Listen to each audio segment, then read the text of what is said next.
ನಮಸ್ಕಾರ ವೀಕ್ಷಕರೇ, ನಮ್ಮ ವಿಜಯ ನ್ಯೂಸ್ಗೆ ಸ್ವಾಗತ. ನಾನು ಚೇತನ್ ದಾಸರಹಳ್ಳಿ. ವೀಕ್ಷಕರೇ, ಇನ್ನೇನು ಕೆಲವೇ ಕ್ಷಣಗಳಲ್ಲಿ ರಾಮಲಲ್ಲ ಜಗತ್ತಿಗೆ ಅರ್ಪಣೆ ಆಗ್ತಾ ಇದ್ದಾನೆ, ಲೋಕಾರ್ಪಣೆ ಆಗ್ತಾ ಇದ್ದಾನೆ. ಈ ಒಂದು ಸಂದರ್ಭದಲ್ಲಿ ಬಾಲರಾಮನ ಕುರಿತಾಗಿ ಹಾಗೂ ಅಲ್ಲಿ ನಡೀತಾ ಇರ್ತಕ್ಕಂಥ ಪ್ರಾಣ ಪ್ರತಿಷ್ಠಾಪನೆಯ ಕುರಿತಾಗಿ ನಮ್ಮೊಂದಿಗೆ ಮಾತಾಡೋದಕ್ಕೆ ಬಂದಿದ್ದಾರೆ ಡಾಕ್ಟರ್ ಭಾನುಕುಮಾರ್ ಅವರು. ಅವ್ರಿಗೆ ಕಾರ್ಯಕ್ರಮಕ್ಕೆ ಸ್ವಾಗತ. ಗುರುಗಳೇ ನಮಸ್ಕಾರ.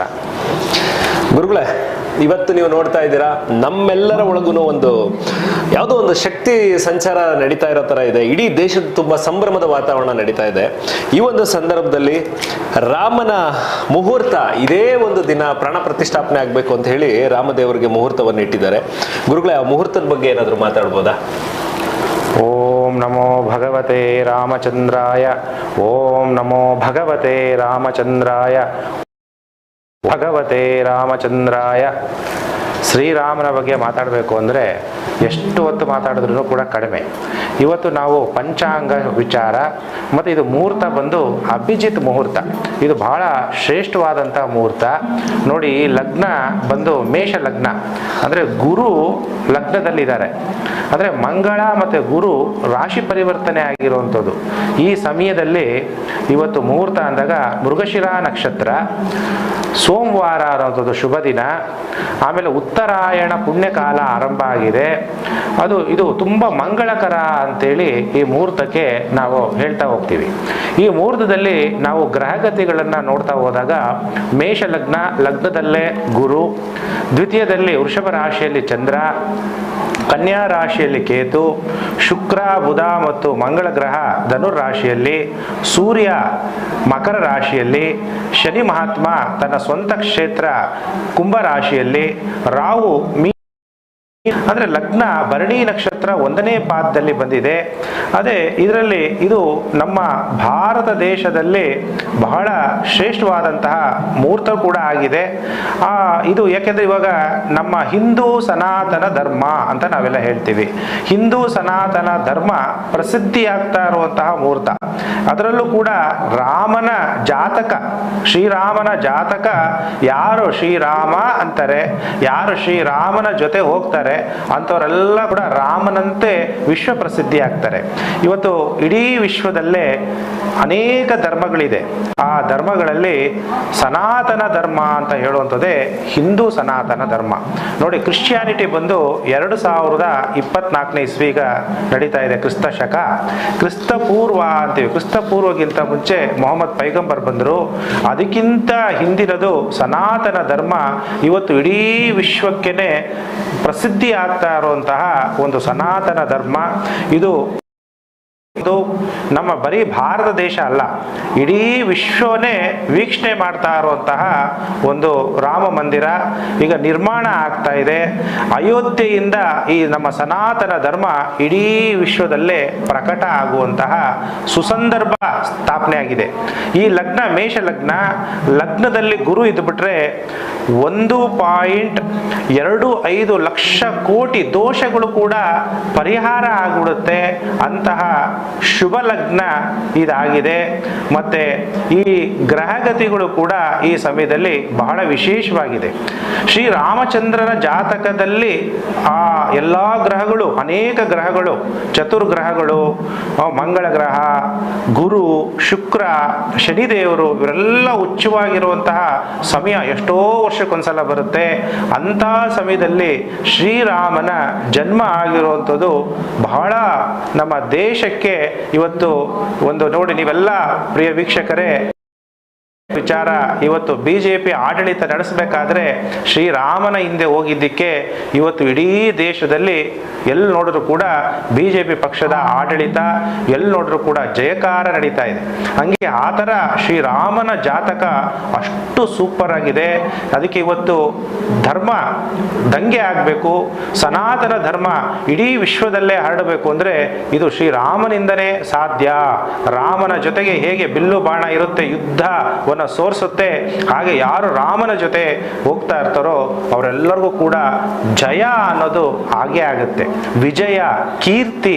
ಯಾರು ರಾಮನನ್ನ ನೆನಪು ಮಾಡ್ತಾರೋ, ಆಗಿನ ಕಾಲದಲ್ಲಿ ಒಂದೊಂದು ಪುಸ್ತಕಗಳಲ್ಲೂ ಬರಿತಾ ಇದ್ವಿ, ಜೈ ಶ್ರೀರಾಮ್, ಜೈ ಶ್ರೀರಾಮ್, ಜೈ ಶ್ರೀರಾಮ್ ಅಂತ. ಎಷ್ಟು ನಾವು ರಾಮನ ಜಪ ಮಾಡ್ತೀವಿ ಅಷ್ಟು ನಾವು ಸುಪ್ರಸಿದ್ಧರಾಗ್ತೀವಿ. ಯಾಕೆಂದ್ರೆ ರಾಮ ಅವತಾರ ಆದಾಗ ಮಹಾವಿಷ್ಣು ಬಹಳ ಸಂತೃಪ್ತನಾಗ್ತಾನೆ. ಇವತ್ತು ಅಯೋಧ್ಯೆಯಲ್ಲಿ ನೋಡಿ 84 ಸೆಕೆಂಡ್ಗಳಲ್ಲಿ ರಾಮನ ಶ್ರೀರಾಮ ಪ್ರತಿಷ್ಠಾ ಇಂತಹ ಅಭಿಜಿತ್ ಮುಹೂರ್ತದಲ್ಲಿ ಮಾಡ್ತಾ ಇರುವಂಥದ್ದು ಅತ್ಯಂತ ಶುಭ. ಆದರೆ ಮೇಷ ಲಗ್ನ ಅನ್ನೋದು ಚರಲಗ್ನ ತಗೋಬಾರ್ದಾಯಿತು, ಸ್ಥಿರ ಲಗ್ನ ತಗೋಬೇಕು ಅನ್ನೋಂಥದ್ದು ಜ್ಯೋತಿಷ್ಯ ಶಾಸ್ತ್ರ ಹೇಳುತ್ತೆ. ಅದನ್ನ ನಾನು ಆಮೇಲೆ ನಿಮಗೆ ಡಿಸ್ಕಸ್ ಮಾಡ್ತೀನಿ. ಆದರೂ ಕೂಡ ಇವತ್ತಿನ ದಿನ ಪ್ರತಿಯೊಬ್ಬರೂ ಕೂಡ ನೀವು ಗರ್ಭಿಣಿಯರಾಗಿರ್ಬೋದು, ನೀವೆಲ್ಲ ರಾಮಾಯಣವನ್ನು ಕೇಳಿ ಶ್ರೀರಾಮನ ಜಪ ಮಾಡಿ, ಅವಾಗ ರಾಮನಂತೆ ನಾವು ಎಷ್ಟು ಸಂಕಲ್ಪ ಮಾಡ್ಕೊತೀವಿ ಅವಾಗ ರಾಮನಂತೆ ನಾವು ಮಗುವನ್ನ ನಾವು ಜನ್ಮ ಪಡೆಯಕ್ಕೆ ಸಾಧ್ಯ ಆಗುತ್ತೆ. ಗುರುಗಳೇ, ಈಗ ರಾಮನ ಪ್ರಾಣ ಪ್ರತಿಷ್ಠಾಪನೆ ಏನ್ ನಡೀತಾ ಇದೆ, ಇದು ಯಾವ ತರ ನಡೀತಾ ಇರ್ಬೋದು? ಇದು ಕ್ರಿಯೆಗಳು ಏನೇನಿದೆ, ಏನೇನೋ ಕಾರ್ಯಕ್ರಮಗಳನ್ನ ಇದ್ರ ಮುಖಾಂತರ ಮಾಡ್ತಾರೆ ಈಗ ರಾಮನ ಪ್ರಾಣ ಪ್ರತಿಷ್ಠಾಪನೆಗೆ? ಇವಾಗ ನೋಡಿ, ನಿಮ್ಮ ಪ್ರಶ್ನೆ ತುಂಬಾ ಉತ್ತಮವಾಗಿದೆ. ಯಾಕೆಂದ್ರೆ ಜಗತ್ತನ್ನೇ ನಿಯಂತ್ರಿಸುವಂತವನು ಪರಮಾತ್ಮ, ಭಗವಂತ, ಸೃಷ್ಟಿಕರ್ತ, ಲೋಕಕರ್ತ ಅಂತ ಕರಿತೀವಿ. ಅಂತಹ ಭಗವಂತನನ್ನ ನಾವೇ ಪ್ರಾಣ ಪ್ರತಿಷ್ಠಾಪನೆ ಮಾಡ್ತೀವಾ ಅನ್ನೋಂಥದ್ದು ನಿಮ್ಮ ಪ್ರಶ್ನೆ ಆಗಿರುತ್ತೆ. ವಾಗ್ಲೂ ದೈವಿಕ ಪ್ರೇರಣೆಯಿಂದನೇ ಧರ್ಮ ಗ್ರಂಥ ಅನ್ನುವಂಥದ್ದು ಆರಂಭ ಆಗಿರುವಂಥದ್ದು. ಜ್ಯೋತಿಷ್ಯ ಅನ್ನೋದು ವೇದದ ಒಂದು ಅಂಗ ಆಗಿದೆ, ಅದು ಒಂದು ಬೆಳಕು. ಹಾಗೆ ದೇವರಿಂದನೇ ಬಂದಿರುವಂಥದ್ದು ವೇದಾಂಗ, ವೇದ ಅನ್ನುವಂಥದ್ದು. ಹಾಗಾದ್ರೆ ಶ್ರೀರಾಮ ಜನ್ಮ ಪಡೆದ ಭೂಮಿ ಮೇಲೆ ಅಂದಾಗ ಮತ್ತೆ ಆ ದೇವರ ಪ್ರತಿಷ್ಠಾಪನೆ ಆಗುತ್ತೆ ಅಂದಾಗ ನಾವೇನ್ ಮಾಡಬೇಕು? ಮುಹೂರ್ತದ ಅನುಸಾರನೇ ಆ ಸಮಯದಲ್ಲೇನೆ ನಾವು ರಾಮನ ಮಗುವಿನ ಜನ್ಮ, ಅದಕ್ಕೆ ರಾಮಲಾಲ ಲೀಲಾ ಅಂತ ಹೇಳ್ತೀವಿ. ಅದಕ್ಕೆ ಅಷ್ಟು ಮಗುವಿನ ಜನ್ಮ ಆಗಿರುವಂಥದಕ್ಕೆ ಅದೇ ಸ್ಥಳದಲ್ಲಿ ರಾಮನನ್ನ ಈಗ ಪ್ರತಿಷ್ಠಾಪನೆ 84 ಸೆಕೆಂಡ್ಗಳಲ್ಲಿ ಪ್ರತಿಷ್ಠಾಪನೆ ಮಾಡ್ತಾ ಇರುವಂತಹ ಅತ್ಯಂತ ಶುಭ ಮುಹೂರ್ತ ಇದು. ಇಂದ್ರ ಯೋಗ ಆಗಿರುತ್ತೆ.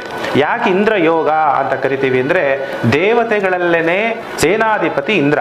ಅದರಿಂದ ಈ ಯೋಗದಲ್ಲಿ ಇದನ್ನ ಪ್ರತಿಷ್ಠಾಪನೆ, ಶ್ರೀರಾಮನ ಪ್ರತಿಷ್ಠಾಪನೆ ಮಾಡಿದಾಗ ಗೆಲುವು ಅನ್ನೋಂಥದ್ದು ನಮ್ಮ ಬರೀ ಬಿಜೆಪಿ ಪಕ್ಷ ಅಲ್ಲ, ಇಡೀ ಹಿಂದೂಗಳಿಗೆ ಗೆಲುವು ತಂದು ಕೊಡುವಂತಹ ಅಂತ ನಾನು ನಿಮಗೆ ಹೇಳಕ್ ಇಷ್ಟಪಡ್ತೀನಿ. ಓಕೆ ಗುರುಗಳೇ, ಈಗ ಈ ರಾಮ ಮಂದಿರ ಮತ್ತೆ ನರೇಂದ್ರ ಮೋದಿ ಅಂದ್ರೆ ನರೇಂದ್ರ ಮೋದಿ ಅವರು ಅಧಿಕಾರಕ್ಕೆ ಬಂದಾಗ್ಲೇನೆ ಹೇಳಿದ್ರು ನಾವು ಮಂದಿರವನ್ನು ಕಟ್ತೀವಿ ಅಂತ. ಸೊ ಅದೇ ತರದಲ್ಲಿ ಅವರು 2019ರಲ್ಲಿ ಕೇಸನ್ನ ಗೆಲ್ತಾರೆ. ತದನಂತರದಲ್ಲಿ 2020ರಲ್ಲಿ ಆಗಸ್ಟ್ 5ನೇ ತಾರೀಕು ಅವರು ಶಿಲಾನ್ಯಾಸವನ್ನು ಮಾಡ್ತಾರೆ. ಈಗ ಕೇವಲ 2 ರಿಂದ 3 ವರ್ಷದಲ್ಲಿ ಅಂತ ಕೋವಿಡ್ ಬಂದ್ರೂ ಈ ದೇವಸ್ಥಾನದ ನಿರ್ಮಾಣವನ್ನ ನಿಲ್ಸಲ್ಲ, ದೇವಸ್ಥಾನದ ನಿರ್ಮಾಣವನ್ನ ಸಂಪೂರ್ಣವನ್ನಾಗಿ ಮಾಡ್ತಾರೆ. ಸೊ ಅವ್ರಿಗೆ ಯಾಕೆ ಅವ್ರಿಗೂ ರಾಮ ಮಂದಿರಕ್ಕೂ ಏನಾದರೂ ನಂಟಿದ್ಯಾ? ನೋಡಿ, ಯಾಕೆಂದ್ರೆ ಇವತ್ತು ಬಿಜೆಪಿ ಪಕ್ಷ ಆಡಳಿತಕ್ಕೆ ಬಂದಿದೆ ಅಂದ್ರೆ ಶ್ರೀರಾಮನ ಹಿಂದೆ ಹೋಗಿದ್ದಕ್ಕೆ ನಾನು ಆಗ್ಲೇ ಹೇಳಿದೆ. ಅದಕ್ಕೆ ಶ್ರೀರಾಮನಿಗೂ ಮತ್ತೆ ಇವತ್ತು ಮುಹೂರ್ತ ಇಟ್ಟಿರೋದಕ್ಕೂ ಕೂಡ ಲಿಂಕ್ ಇದೆ. ನನ್ನ ಹತ್ರ ನರೇಂದ್ರ ಮೋದಿ ಅವರ ಜಾತಕ ಕೂಡ ಇದೆ. ಆಮೇಲೆ ಇವಾಗ ಮುಹೂರ್ತ ಇಟ್ಟಿರುವಂತಹ ಸಮಯ ಕೂಡ ನನ್ನ ಹತ್ರ ಇದೆ. ಯಾಕೆಂದ್ರೆ ನರೇಂದ್ರ ಮೋದಿ ಅವ್ರದ್ದು ವೃಶ್ಚಿಕ ಲಗ್ನ, ಅವರ ಜನ್ಮ ರಾಶಿ ಕೂಡ ವೃಶ್ಚಿಕ ರಾಶಿ. ಈ ಮುಹೂರ್ತ ಕುಂಡಲಿ ನಿಂದ ಸಪ್ತಮದಲ್ಲಿ ಚಂದ್ರ ಇರೋದ್ರಿಂದ ಈ ಮುಹೂರ್ತ ಮತ್ತೆ ಶ್ರೀರಾಮ ಇವೆರಡನ್ನೂ ನಾನು ಮಾಡಿದಾಗ ಮತ್ತೆ ನನಗೆ ನರೇಂದ್ರ ಮೋದಿ ಅವರಿಗೆ ಒಂದು ಶಕ್ತಿ, ಮತ್ತೆ ಗೆಲ್ಲೋದಕ್ಕೋಸ್ಕರ ಒಂದು ಶಕ್ತಿ ಅನ್ನೋದು ಪ್ರಚಾರ ಆಗುತ್ತೆ ಅನ್ನೋಂತಹ ಒಳಗಡೆ ಅವರಿಗೆ ಆ ಆತ್ಮಜ್ಞಾನ ಅನ್ನೋದು ಗೊತ್ತಾಗಿದೆ. ಅದಕ್ಕೇನೆ ಇವಾಗ ಎಲೆಕ್ಷನ್ 2024ರಲ್ಲಿ ಎಲ್ಲರಿಗೂ ಗೊತ್ತಿರುವಂಥ ವಿಚಾರ, ಲೋಕಸಭಾ ಎಲೆಕ್ಷನ್ ನಡೀತಾ ಇದೆ. ಇಂತಹ ಸಮಯದಲ್ಲಿ ಇವತ್ತು ಹಿಂದುತ್ವ ಸಿದ್ಧಾಂತವನ್ನ ಪಕ್ಷ ಚುನಾವಣೆಯನ್ನ ಪಡೆದು ಅದರಿಂದ ಲಾಭ ಪಡಿಬೇಕು ಅನ್ನುವಂಥದ್ದು ಕೂಡ ಪಕ್ಷದ ವಿಚಾರದಲ್ಲಿ ಮಾತಾಡಬೇಕಾಗುತ್ತೆ. ರಾಜಕೀಯವಾಗಿ ನೋಡಿದಾಗ ನರೇಂದ್ರ ಮೋದಿ ಅವರಿಗೆ ಒಂದು ಶಕ್ತಿ, ಹೇಗೆ ರಾಹುಲ್ ಗಾಂಧಿ ಅವರು ಎಲ್ಲಿಂದ ದಕ್ಷಿಣದಿಂದ ಉತ್ತರ ಭಾರತದವರೆಗೂ ಸಂಚಾರ ಮಾಡಬೇಕಾದ್ರೆ ಹೇಗೆ ಅವರಿಗೆ ಒಂದು ಎನರ್ಜಿ ಪಾಸ್ ಆಯಿತು, ಈಗ ಎಲೆಕ್ಷನ್ ಟೈಮಲ್ಲಿ ಶ್ರೀರಾಮನ ಪ್ರತಿಷ್ಠಾಪನೆ ಮಾಡೋದ್ರಿಂದ ಬಿಜೆಪಿ ಪಕ್ಷಕ್ಕೆ ಒಳಿತಾಗುತ್ತೆ ಅನ್ನೋದನ್ನ ಅವರು ಮೊದಲೇ ಅರಿತು ಈ ಕಾರ್ಯಕ್ರಮವನ್ನು ಬಹಳ ಮಾಡ್ತಾ ಇದ್ದಾರೆ. ಅದು ನಮ್ಮ ದೇಶದ ಮತ್ತು ನಮ್ಮ ಸಂಪ್ರದಾಯ ಮತ್ತು ನಮ್ಮ ಹಿಂದೂ ಧರ್ಮವನ್ನು ಇಡೀ ವಿಶ್ವ ಇವತ್ತು ಬೇರೆ ಧರ್ಮದವರು ಕೂಡ ಬೆರಗಾಗಿ ನೋಡುವಂತಹ ಸುಸಂದರ್ಭ ಇದು ಅನ್ನುವಂತಹ ವಿಚಾರ ನಾನು ನಿಮ್ಮೆಲ್ಲರಿಗೂ ಕೂಡ ತಿಳಿಸಕ್ಕೆ ಇಷ್ಟಪಡ್ತೀನಿ. ಗುರುಗಳೇ, ಈಗ ನೀವಿಲ್ಲಿ ಈಗ ನೋಡ್ತಾ ಇದ್ದೀರಾ, ಈಗ ಪ್ರಾಣ ಪ್ರತಿಷ್ಠಾಪನೆ ನಡೀತಾ ಇದೆ, ರಾಮಲಲ್ಲಾನ ಪ್ರಾಣ ಪ್ರತಿಷ್ಠಾಪನೆ ನಡೀತಾ ಇದೆ. ಇದು ಸಾವಿರಾರು ವರ್ಷಗಳ ರಾಮಲಲ್ಲಾನಿಗೂ ಮತ್ತು ಇವತ್ತಿನ ರಾಮಲಲ್ಲಾನಿಗೂ ಏನಾದರೂ ವ್ಯತ್ಯಾಸ ಅನ್ನೋದು ಕಾಣಿಸ್ತಾ ಇದೆಯಾ? ಈ ಒಂದು ದೃಶ್ಯಾವಳಿಗಳನ್ನ ನೋಡಿದಾಗ ಈಗ ನಮ್ಮ ತಲೆನಲ್ಲಿ ಒಂದು ಕಲ್ಪನೆ ಇರುತ್ತಲ್ಲ, ರಾಮ ಅಂದ್ರೆ ಹಿಂಗೆ ಇರಬೇಕು ಅಂತ. ಬಟ್ ಆಗಿದ್ದು ಮೂರ್ತಿ ಬಹಳ ಚಿಕ್ಕದಿತ್ತು. ಈಗಿರೋಂಥ ಮೂರ್ತಿ ಸುಮಾರು 7 ಅಡಿ ಎತ್ತರದಲ್ಲಿದೆ ಈಗಿರೋಂಥ ಮೂರ್ತಿ. ಈಗ ಈ ಒಂದು ರಾಮಲಲ್ಲನ ಮೂರ್ತಿ ನೋಡಿದಾಗ ನಿಮ್ಗೆ ಏನ್ ಅನ್ಸುತ್ತೆ ಗುರುಗಳೇ? ಯಾವ ತರ ಭಾವನೆ ಮೂಡುತ್ತೆ? ತುಂಬ ರಾಮಲಾಲ ಮೂರ್ತಿ ಬಹಳ ತುಂಬ ಉತ್ತಮವಾಗಿ ಕೆತ್ತನೆಗಳಾಗಿದೆ. ಯಾಕಂದರೆ ಮಹಾವಿಷ್ಣುವಿನ ಆಕಾರಗಳು ಕೂಡ ಆ ಕೆತ್ತನೆಯಲ್ಲಿ ಶಿಲ್ಪಿಗಳು ಕೆತ್ತನೆ ಮಾಡಿದ್ದಾರೆ. ಈಗಲೂ ಕೂಡ ನಾವು ಆ ರಾಮನ ಮೂರ್ತಿಯನ್ನು ನೋಡಿದಾಗ ನಮಗೆ ಹಾಗೇ ದೈವ ಭಕ್ತಿ ಅನ್ನೋದು ಬರುತ್ತೆ. ಇವತ್ತು ನಮಗೆ ಪ್ರಪಂಚಕ್ಕೆ ಕಾಣೋ ಥರ ಇವತ್ತು ಆಗ್ತಾ ಇದೆ. ಆದರೆ ಇದಕ್ಕಿಂತ ಮೊದಲಿಂದನೂ ಕೂಡ ಮೂರ್ತಿಯನ್ನು ಸಪ್ರೇಟ್ ಒಂದು ಜಾಗದಲ್ಲಿ ಇಟ್ಟು ಪೂಜೆ ಮತ್ತು ಪ್ರಾಣ ಪ್ರತಿಷ್ಠಾಪನೆ ಮತ್ತು ಆ ದೇವರಿಗೆ ಶಕ್ತಿಯನ್ನು ತುಂಬ್ತಾ ಬಂದಿದ್ದಾರೆ ನಮ್ಮ ಪುರೋಹಿತರು. ಇವತ್ತು ನಾವು ಇಡೀ ವಿಶ್ವ ಮತ್ತು ನಾವು ನೋಡ್ತಾ ಇದ್ದೀವಿ ಅಷ್ಟೇ. ಅದಕ್ಕಿಂತ ಮೊದಲೇ ಇವಾಗ ನಾವು ಮೂರ್ತಿಯನ್ನು ಎಲ್ಲ ವೀಕ್ಷಕರು ಕೂಡ ವೀಕ್ಷಣೆ ಮಾಡ್ತಾ ಇದ್ದೀರಾ. ಅಲ್ಲಿ ನೋಡಿದ್ರೆ ನಿಮಗೆ ಪ್ರತ್ಯಕ್ಷ ಶ್ರೀ ರಾಮಚಂದ್ರ ಕಂಡಂತನೇ ಕೂಡ ಕಂಡು ಬರುತ್ತೆ. ಯಾಕೆ ಅಂದರೆ ಆಗಲೇ ಅದಕ್ಕೆ ಜೀವವನ್ನು ತುಂಬಿಸಿದ್ದಾರೆ. ಅದಕ್ಕಿಂತ ಮೊದಲೇ ಬೇರೆ ಕಡೆ ದೇವಸ್ಥಾನದ ಮತ್ತೊಂದು ಭಾಗದಲ್ಲಿ ದೇವರು ಅದರ ಪೂಜೆ ಅರ್ಚನೆಗಳನ್ನು ಮಾಡಿ ಆ ಶಕ್ತಿ ತುಂಬಿರೋದ್ರಿಂದ ಆ ರಾಮನ ಮೂರ್ತಿಗೆ ಅಷ್ಟೊಂದು ಕಳೆ ಅನ್ನೋದು ಕಂಡು ಬರ್ತಾ ಇದೆ. ಎಲ್ಲ ಅವತಾರ ಆ ಮೂರ್ತಿಯಲ್ಲಿ ನೀವು ಕಾಣಬಹುದು. ಗುರುಗಳೇ, ಈಗ ನರೇಂದ್ರ ಮೋದಿ ಅವರು ಈ ಒಂದು ದೇವಸ್ಥಾನದ ಉದ್ಘಾಟನೆಯನ್ನ ಮಾಡೋದ್ರಿಂದ, ರಾಮ ಮಂದಿರದ ಉದ್ಘಾಟನೆಯನ್ನ ಮಾಡೋದ್ರಿಂದ ಬಹಳ ಶಕ್ತಿ ಅವ್ರಿಗೆ ಬರುತ್ತೆ. ಆಮೇಲೆ ಮುಂದಿನ ದಿನದಲ್ಲಿ ಅವರು ಚುನಾವಣೆಯಲ್ಲಿ ಯಶಸ್ಸನ್ನ ಕಾಣಬಹುದು ಅಂತ ನೀವು ಹೇಳಿದ್ರಿ. ಹಾಗೇನೆ ಈ ಅಷ್ಟೊಂದು ಶಕ್ತಿ ಬರಬೇಕು ಅಂದ್ರೆ ನನಗೆ ಗೊತ್ತಿರೋ ಪ್ರಕಾರ ವಾಸ್ತುಶಿಲ್ಪನೂ ಎಲ್ಲ ಒಂದ್ ಹತ್ರ ತಾಳೆ ಆಗ್ಬೇಕು. ಅಂದ್ರೆ ಒಂದು ದೇವಸ್ಥಾನ ಕಟ್ಟಿರುವಂತ, ನಿರ್ಮಾಣ ಮಾಡಿರುವಂತ ವಾಸ್ತುಶಿಲ್ಪ ತಾಳೆ ಆಗ್ಬೇಕು. ಈಗ ಈ ದೇವಸ್ಥಾನದ ವಾಸ್ತುಶಿಲ್ಪ ಹೇಗಿರ್ಬೋದು? ದೇವಸ್ಥಾನವನ್ನ ಯಾವ ತರ ನಿರ್ಮಾಣ ಮಾಡಿರ್ಬೋದು? ನೋಡಿ, ನೀವೆಲ್ಲ ಅನೇಕ ಶ್ರೀರಾಮನ ದೇವಸ್ಥಾನ ಇವತ್ತು ಹಳ್ಳಿಗಳಲ್ಲಿ ಅಥವಾ ಉತ್ತರ ಕರ್ನಾಟಕದಲ್ಲಿ ಹೋದ್ರೂ ಕೂಡ ರಾಮನ ದೇವಸ್ಥಾನ ಇರುತ್ತೆ, ಆಂಜನೇಯ ಸ್ವಾಮಿ ದೇವಸ್ಥಾನ ಇರುತ್ತೆ. ಅಲ್ಲಿ ಒಂದು ಪವಿತ್ರ ಕ್ಷೇತ್ರ. ಈಗ ಈಶ್ವರನ ದೇವಸ್ಥಾನನೂ ಅನೇಕ ಕಡೆ ಇರುತ್ತೆ. ಆದರೆ ನಾವು ಧರ್ಮಸ್ಥಳಕ್ಕೆ ಹೋದಾಗ ಅಲ್ಲಿರುವಂತಹ ಪ್ರಭಾವ ಬೇರೆ. ಯಾಕೆಂದರೆ ಅಲ್ಲಿ ಲ್ಯಾಟಿಟ್ಯೂಡ್ ಆ್ಯಂಡ್ ಲಾಂಗಿಟ್ಯೂಡ್ ಮತ್ತು ಅಲ್ಲಿ ಹರಿತಾ ಇರುವಂತಹ ನದಿ. ಆದ್ದರಿಂದ ಇವಾಗ ನೀವು ಅಲ್ಲಿ ಹೋದಾಗ ಇವತ್ತು ಅಲ್ಲಿ ನಡೀತಾ ಇರುವಂಥ ಜಾಗ ಅದು ಪವಿತ್ರವಾದ ಅಲ್ಲಿ ನಿಮಗೆ ರಾಮನ ದರ್ಶನ ಮಾಡೋದ್ರಿಂದ ಅನೇಕ ಜನ್ಮದಲ್ಲಿ ನಾವು ಮಾಡಿರುವಂತಹ ಪಾಪಕರ್ಮಗಳನ್ನು ಕಳ್ಕೊಳ್ಳುವಂತಹ ಪುಣ್ಯಕ್ಷೇತ್ರ ಅದು. ಅಲ್ಲಿರುವಂತಹ ನದಿ ಕೂಡ ಅಷ್ಟೇ ಶ್ರೇಷ್ಠವಾಗಿದೆ. ಆ ನದಿ ಬಗ್ಗೆನೂ ಕೂಡ ನೀವು ಕೇಳಿದ್ರೆ ಅದ್ರ ಬಗ್ಗೆನೂ ಕೂಡ ನಾನು ಖಂಡಿತವಾಗ್ಲೂ ತಿಳಿಸ್ತೀನಿ. ಈಗ ರಾಮ ಮಂದಿರದ ಎದುರುಗಡೆಗೆ ಅಥವಾ ಅಯೋಧ್ಯೆನಲ್ಲಿ ಹರಿತಾ ಇರುವಂತ ನದಿ ಬಂದು ಸರಯೂ ನದಿ. ಹೌದು. ಆ ಸರಯೂ ನದಿ ರಾಮಾಯಣದಲ್ಲಿ ನಮಗೆ ತಳಕನ್ನ ಹೊಂದುತ್ತೆ. ವಾಲ್ಮೀಕಿಯವರು ಅದ್ರ ಬಗ್ಗೆ ಬರೆದಿದ್ದಾರೆ. ರಾಮನ ಬಾಲ್ಯದ ಜೀವನ ಸರಯೂ ನದಿಯ ದಂಡೆಯ ಮೇಲೆ ನಡೀತು ಅಂತ. ಹೇಗೆ ನಾವು ಕೃಷ್ಣನನ್ನ ಯಮುನಾ ನದಿ ತೀರದಲ್ಲಿ ಅಂತ ಹೇಳ್ತೀವಿ, ಅದೇ ತರ ರಾಮನಿಗೆ ಬಂದ್ರೆ ಸರಯೂ ನದಿ ತೀರದಲ್ಲಿ ರಾಮನ ಬಾಲ್ಯದ ಒಡನಾಟ ನಡೆಯುತ್ತೆ. ಗುರುಗಳೇ, ಸರಯೂ ನದಿ ಮತ್ತೆ ರಾಮ ಮತ್ತು ಅಲ್ಲಿನ ಪಾವಿತ್ರತೆ ಬಗ್ಗೆ ದಯಮಾಡಿ ತಿಳಿಸ್ಕೊಡಿ. ನೋಡಿ, ಯಾಕೆಂದ್ರೆ ಸರಾಯು ನದಿ ಅನ್ನುವಂಥದ್ದು ಬಹಳ ಶ್ರೇಷ್ಠವಾದಂಥ ನದಿ. ಇವತ್ತು ನಾವು ಧರ್ಮಸ್ಥಳಕ್ಕೆ ಹೋದಾಗ ನೇತ್ರಾವತಿ ನದಿಯಲ್ಲಿ ಸ್ನಾನ ಮಾಡಲೇಬೇಕು ಅಂತೀವಿ. ಹಾಗೆ ಕುಕ್ಕೆ ಸುಬ್ರಹ್ಮಣ್ಯ ಸ್ವಾಮಿ ದೇವಸ್ಥಾನಕ್ಕೆ ಹೋದಾಗ ಕುಮಾರಧಾರ ನದಿಯಲ್ಲಿ ಸ್ನಾನ ಮಾಡಬೇಕು ಅಂತೀವಿ. ಹಂಗೆ ಸ್ನಾನ ಮಾಡಿದಾಗ ಅನೇಕ ಚರ್ಮ ರೋಗಗಳು ದೂರ ಆಗಿರೋದು ಕೂಡ ಕಾಣ್ಬೋದು. ಹಾಗೆ ಸರಾಯು ನದಿಗೆ ಯಾಕೆ ಅಷ್ಟು ಶ್ರೇಷ್ಠತೆ ಅಂದರೆ ಅಲ್ಲಿ ಶ್ರೀರಾಮ ನಡೆದಾಡದಂತಹ ಜಾಗ, ಮತ್ತೆ ಅದೇ ಜಾಗದಲ್ಲಿ 5 ಜನ ಜೈನ ಗುರುಗಳು ಜನಿಸಿದಂತಹ ಒಂದು ಶ್ರೇಷ್ಠವಾದಂತಹ ಪವಿತ್ರ ನದಿ ಅದು. ಅಲ್ಲಿ ಸಿಖ್ ಧರ್ಮದ ಗುರುಗಳು ಕೂಡ ಅಲ್ಲಿ ಪ್ರವೇಶ ಓಡಾಡಿದ್ದಾರೆ. ಆಮೇಲೆ ಬುದ್ಧ ಧರ್ಮವನ್ನು ಯಾರ್ಯಾರು ಫಾಲೋ ಮಾಡ್ತೀರಿ, ಗೌತಮ ಬುದ್ಧ ಕೂಡ ತಪಸ್ಸು ಮಾಡಿದಂತಹ ಕ್ಷೇತ್ರ ಮತ್ತು ಆ ನದಿ ಅಷ್ಟು ಪವಿತ್ರವಾಗಿದೆ.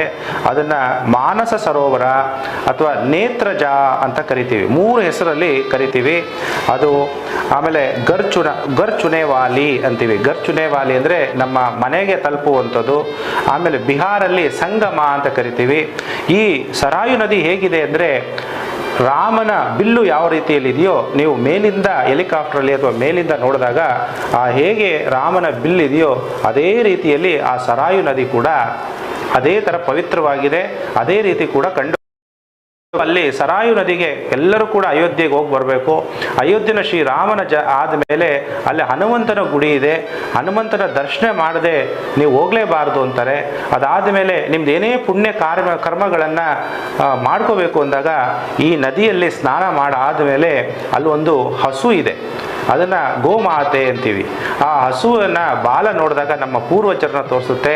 ನಾವು ಏನು ಕರ್ಮಗಳು ಮಾಡಿದ್ದೀವಿ ಅದನ್ನು ಕಿವಿಯಲ್ಲಿ ಹೇಳಿದಾಗ ನಮ್ಮ ಪೂರ್ವಜರಿಗೆ ಅದು ತಲುಪುತ್ತೆ ಅನ್ನುವಂತಹ ವಿಚಾರವನ್ನು ಕೂಡ ನಾವು ಅಯೋಧ್ಯೆಯಿಂದ ನಾವು ತಿಳ್ಕೊಬೋದು.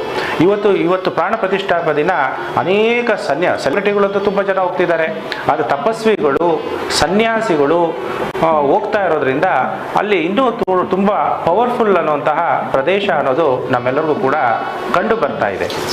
ಗುರುಗಳ, ಈಗ ಯಾವುದೇ ಒಂದು ಕೆಲಸವನ್ನು ಮಾಡಬೇಕಾದ್ರೆ ನಮ್ಮ ಹಿಂದೂ ಧರ್ಮದ ಶಾಸ್ತ್ರದ ಪ್ರಕಾರವಾಗಿ ವಾಸ್ತುಶಿಲ್ಪವನ್ನು ನೋಡ್ತಾರೆ, ಧರ್ಮಶಾಸ್ತ್ರವನ್ನು ನೋಡ್ತಾರೆ. ಹಾಗೆ ದಿನಗಳಲ್ಲಿ ಸಂಖ್ಯಾಶಾಸ್ತ್ರವನ್ನು ತುಂಬಾ ಪ್ರಭಾವವನ್ನು ಬೀರ್ತಾ ಇದೆ. ಇವತ್ತಿನ ಈ ಒಂದು ಮುಹೂರ್ತಕ್ಕೆ ಮತ್ತೆ ಈ ಒಂದು ಅಯೋಧ್ಯೆಯ ರಾಮ ಮಂದಿರದ ಉದ್ಘಾಟನೆಗೆ ಸಂಖ್ಯಾಶಾಸ್ತ್ರಕ್ಕೆ ಏನಾದ್ರೂ ಸಂಬಂಧ ಇದೆಯಾ?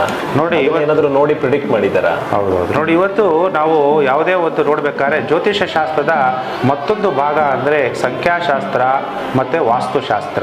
ನಾನು ಆಗ್ಲೇ ಹೇಳಿದೆ, ವಾಸ್ತು ಬಹಳ ಇಂಪಾರ್ಟೆಂಟ್. ಹಳ್ಳಿಗಳಲ್ಲೂ ಕೂಡ ಶ್ರೀರಾಮನ ದೇವಸ್ಥಾನ ಇದೆ.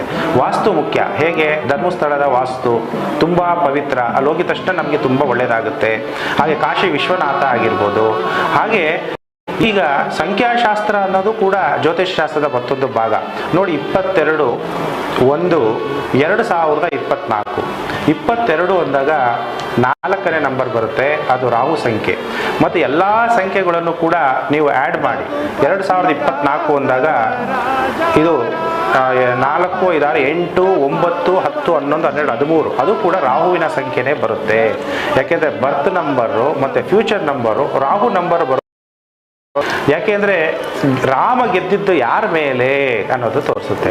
ರಾಮ ಗೆದ್ದಿದ್ದು ರಾವಣನ ಮೇಲೆ. ಅಂದ್ರೆ ರಾಹು ಅಂದ್ರೆ ರಾವಣನ ಮೇಲೆ ಗೆಲ್ಲಿಲ್ಲ ಅಂದಿದ್ರೆ ಇವತ್ತು ರಾಮನ ಪ್ರಸಿದ್ಧಿ ಅಷ್ಟೊಂದು ಆಗ್ತಿರ್ಲಿಲ್ಲ. ಇವತ್ತು ರಾಮನ ಪ್ರಸಿದ್ಧಿ ಯಾವ್ದರಿಂದ ಆಯಿತು ಅಂದಾಗ ಪಂಚವಿಕಾರಗಳು. ರಾವಣ ಅಂದ್ರೆ ಏನು? ಕಾಮ, ಕ್ರೋಧ, ಲೋಭ, ಮೋಹ, ಮದ, ಮತ್ಸರ, ಇವೆಲ್ಲ 5 ಮುಖಗಳು. ಅದೆಲ್ಲದ್ರ ಮೇಲೆ ಅರಿಷಡ್ ವರ್ಗಗಳು, ಆ ಪಂಚವಿಕಾರಗಳು, ಅದ್ರ ಮೇಲೆ ರಾಮ ಹೇಗೆ ಅವ್ರ ಮೇಲೆ ವಿಜಯವನ್ನ ಸಾಧಿಸ್ತಾ ಅನ್ನುವಂಥದ್ದು ಈ ರಾಹುವಿನ ಸಂಖ್ಯೆ ಕೂಡ ಸಂಖ್ಯಾಶಾಸ್ತ್ರದ ಪ್ರಕಾರ ಅದು ಒಳ್ಳೆ ಪ್ರಭಾವವನ್ನು ತೋರಿಸುತ್ತೆ. ಅಲ್ಲ ಗುರುಗಳ, ಈಗ ರಾಹು ಅಂದ್ರೆ ಸುಮಾರು ಜನ ನಾನು ನೋಡಿರೋ ಪ್ರಕಾರ ಕೆಲವೊಂದು ಕಂಪ್ನಿಗಳಿಗೆ ಈಗ 13ನೇ ಫ್ಲೋರ್ ಇದ್ರೆ ಆ ಫ್ಲೋರ್ 13ನೇ ಫ್ಲೋರ್ ಅಂತಾನೆ ಇಡಲ್ಲ, ರಾಹು ನಂಬರ್ ಅಂತ ಹೇಳಿ. ಆಮೇಲೆ ಯಾವ್ದಾದ್ರು ಒಂದು ಕೊಠಡಿಗೆ ಈಗ 13 ಅಂತ ಸಂಖ್ಯೆ ಬಂತಂದ್ರೆ ಇಡಲ್ಲ, ಅದನ್ನ ಸ್ಕಿಪ್ ಮಾಡಿ ಬೇರೆ ಇನ್ನೊಂದೇನೋ ಇಟ್ಟಿರ್ತಾರೆ. ಹಿಂಗಿದ್ದಾಗ ಇಷ್ಟು ದೊಡ್ಡ ಮುಹೂರ್ತಕ್ಕೆ, ಇಷ್ಟು ದೊಡ್ಡ ದಿನದ ಆಯ್ಕೆಗೆ ರಾಹು ನಂಬರ್ನ ಏನಕ್ಕೆ ಆಯ್ಕೆ ಮಾಡಿದ್ರು ಅಂತ? ಅರ್ಧಕಾಯಂ ಮಹಾವೀರ್ಯಂ ಚಂದ್ರನರ್ದನಂ ಸಿಂಹಿಕಾ ಗರ್ಭ ಸಂಭೂತಂ ತಂ ರಾಹುಂ ಪ್ರಣಮಾಮ್ಯಹಂ. ಯಾಕೆ ನಾನು ರಾಹುವನ್ನ ಪ್ರಣಾಮ ಮಾಡಿ ನಿಮಗೆಲ್ಲ ಹೇಳ್ತಾ ಇದ್ದೀನಿ ಅಂದಾಗ, ರಾಹು ಅಂದರೆ ತುಂಬ ಪ್ರತಿಷ್ಠೆ ಮತ್ತು ಪ್ರಭಾವವಾದಂತಹ ಗ್ರಹ ಜ್ಯೋತಿಷ ಶಾಸ್ತ್ರದಲ್ಲಿ. ಇದನ್ನು ಛಾಯಾಗ್ರಹ ಅಂತ ಕರೀಲಾಗುತ್ತೆ. ಬೇರೆ ಗ್ರಹಗಳನ್ನು ನಾವು ಕಣ್ಣಿಂದ ವೀಕ್ಷಣೆ ಮಾಡ್ಬೋದು, ರಾಹು ಕೇತುಗಳನ್ನು ಕಣ್ಣಿಂದ ವೀಕ್ಷಣೆ ಮಾಡೋಕ್ಕಾಗಲ್ಲ. ರಾಹು ಅಂದಾಗ ಸೂರ್ಯನನ್ನೇ ನುಂಗುವಂತಹ, ಗ್ರಹಣಗಳು ಕೂಡ ಆಗುವಂತಹ ಪ್ರಭಾವಶಾಲಿಯಾದಂತಹ ಗ್ರಹ. ರಾಹು ಅಂದಾಗ ಎಲ್ಲ ಕೂಡ ತಿಳ್ಕೊತಾರೆ ನೆಗೆಟಿವ್ ಆಗುತ್ತೆ ಅಂತ. ರಾಹು ನಿಮ್ಮನ್ನು ತಗೊಂಡು ಹೋದ್ರೆ ಉಪ್ಪುರಿಗೆ ಮೇಲೆ ಕೂಡ ತಗೊಂಡು ಹೋಗ್ಬೋದು. ಮತ್ತೆ ಬೇರೆ ಗ್ರಹಗಳು ಕೂಡ ಲಿಮಿಟೆಡ್ ಆಗಿ ನಿಮಗೆ ಫಲ ಕೊಡ್ತಾರೆ. ಒಂದು ಗುರು ಕೊಡಬೇಕಾದ್ರೂ ಕೂಡ ಲಿಮಿಟೆಡ್ ಆಗಿ ಫಲ ಕೊಡ್ತಾನೆ.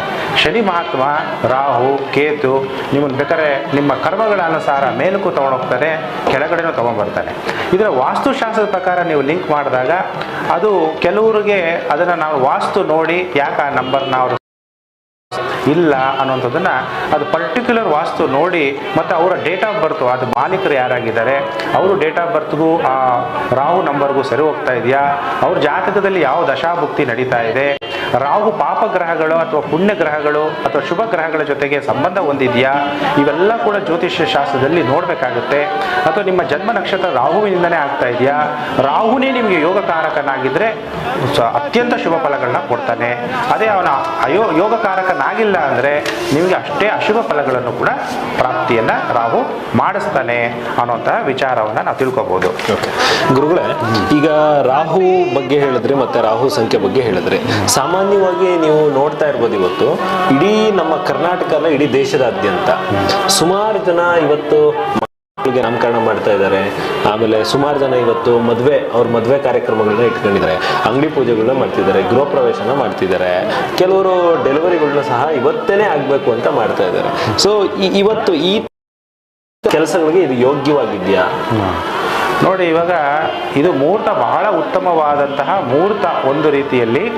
ಮತ್ತೊಂದು ರೀತಿಯಲ್ಲಿ ಮಂಗಳ ಗ್ರಹ ರಾಹುವನ್ನು 12ನೇ ಮನೆಯಿಂದ ನೋಡ್ತಾ ಇರೋದ್ರಿಂದ ಭಯೋತ್ಪಾದನೆಯ ದಾಳಿ ಕೂಡ ದೇವಾಲಯದ ಮೇಲೆ ಆಗುವಂಥ ಚಾನ್ಸಸ್ ಇರುತ್ತೆ.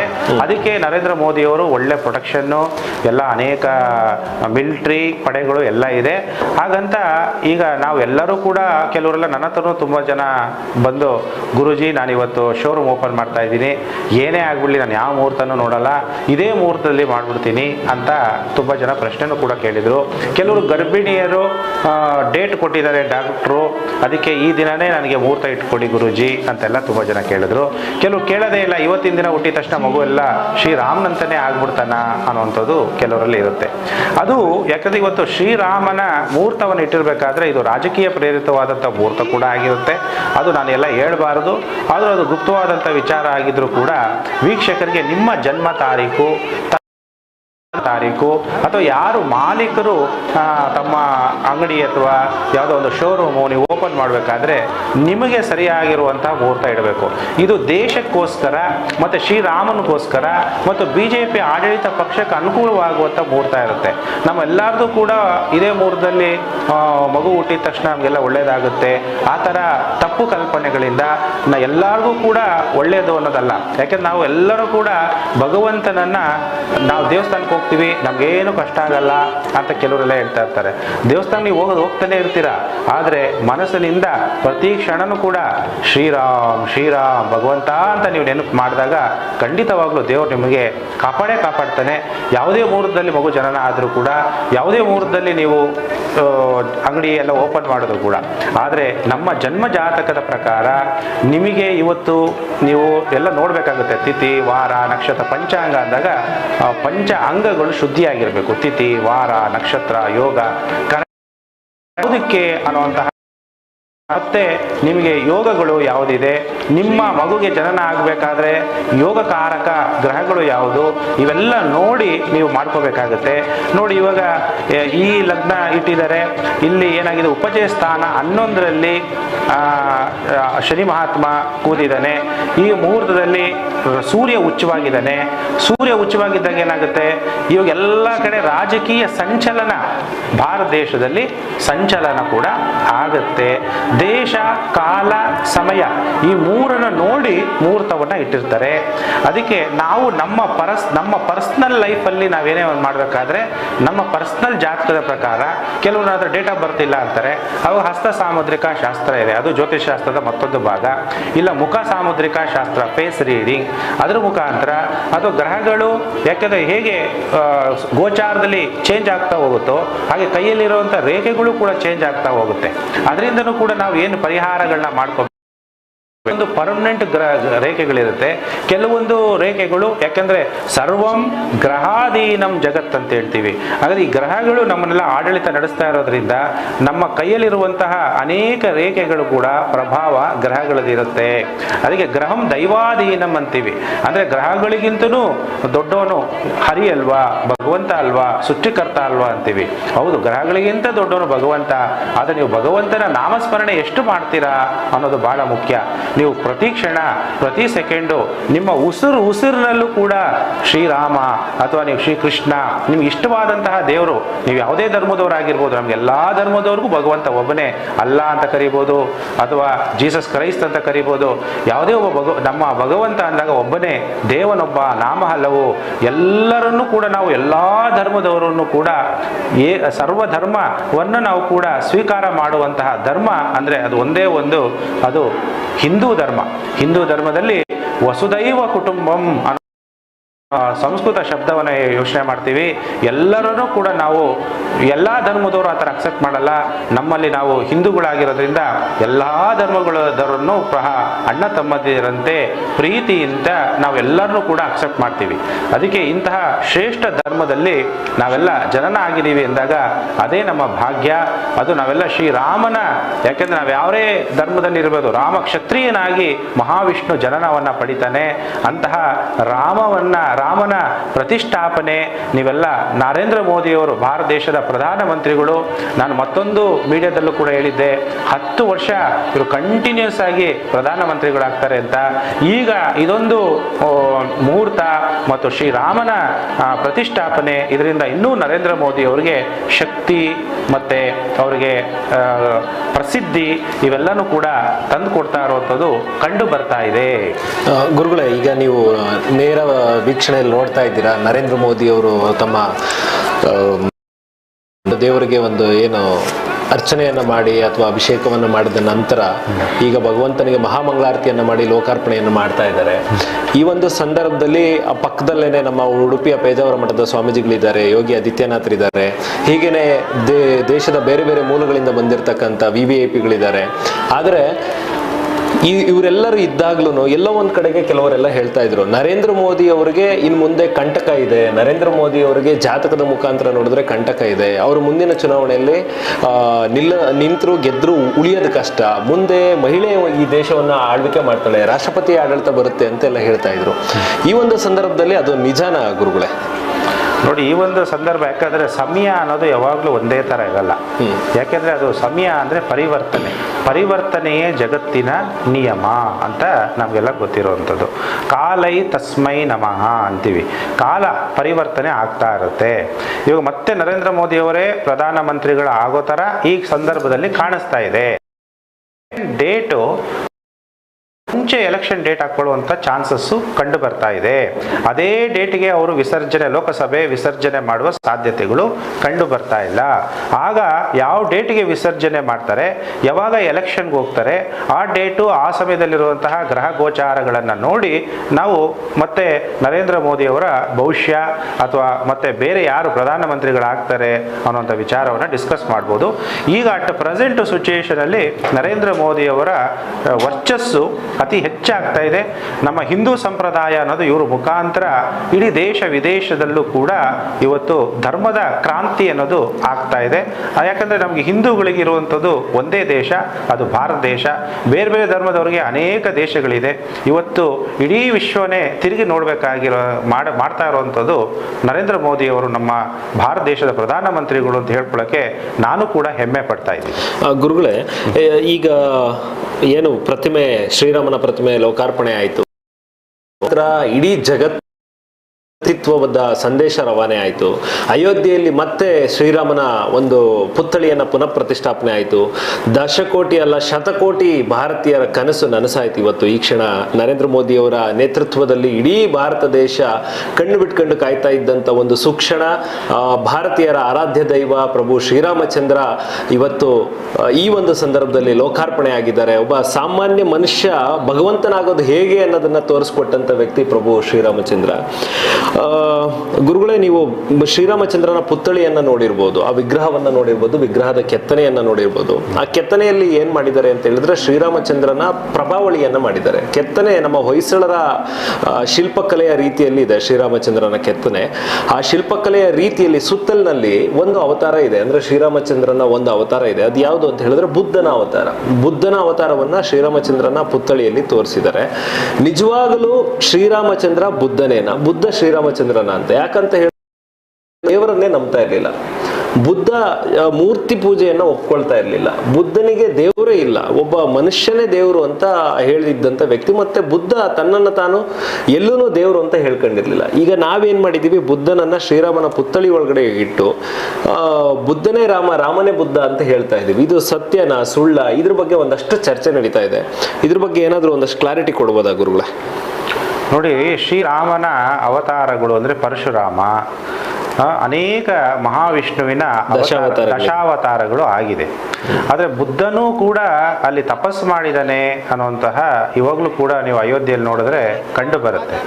ಆದರೆ ನನಗಂತೂ ಗೊತ್ತಿಲ್ಲ ಬುದ್ಧ ಶ್ರೀರಾಮನ ಅವತಾರ ಅನ್ನೋದು ನನಗೂ ಸಹ ಗೊತ್ತಿಲ್ಲ. ಆದರೆ ನಿರಾಕಾರ ನಾವು ಮೂರ್ತಿ ಪೂಜನೆ ಅವ್ರು ಖಂಡಿಸಿದ್ರು ಅಂದ ತಕ್ಷಣ ಭಗವಂತ ಅಂದಾಗ ನಾವು ದೇವ್ರನ್ನ ತಲುಪಕ್ಕೋಸ್ಕರ ಮೂರ್ತಿಯ ಮುಖಾಂತರನೂ ಕೂಡ ಭಗವಂತನನ್ನ ತಲುಪಬಹುದು.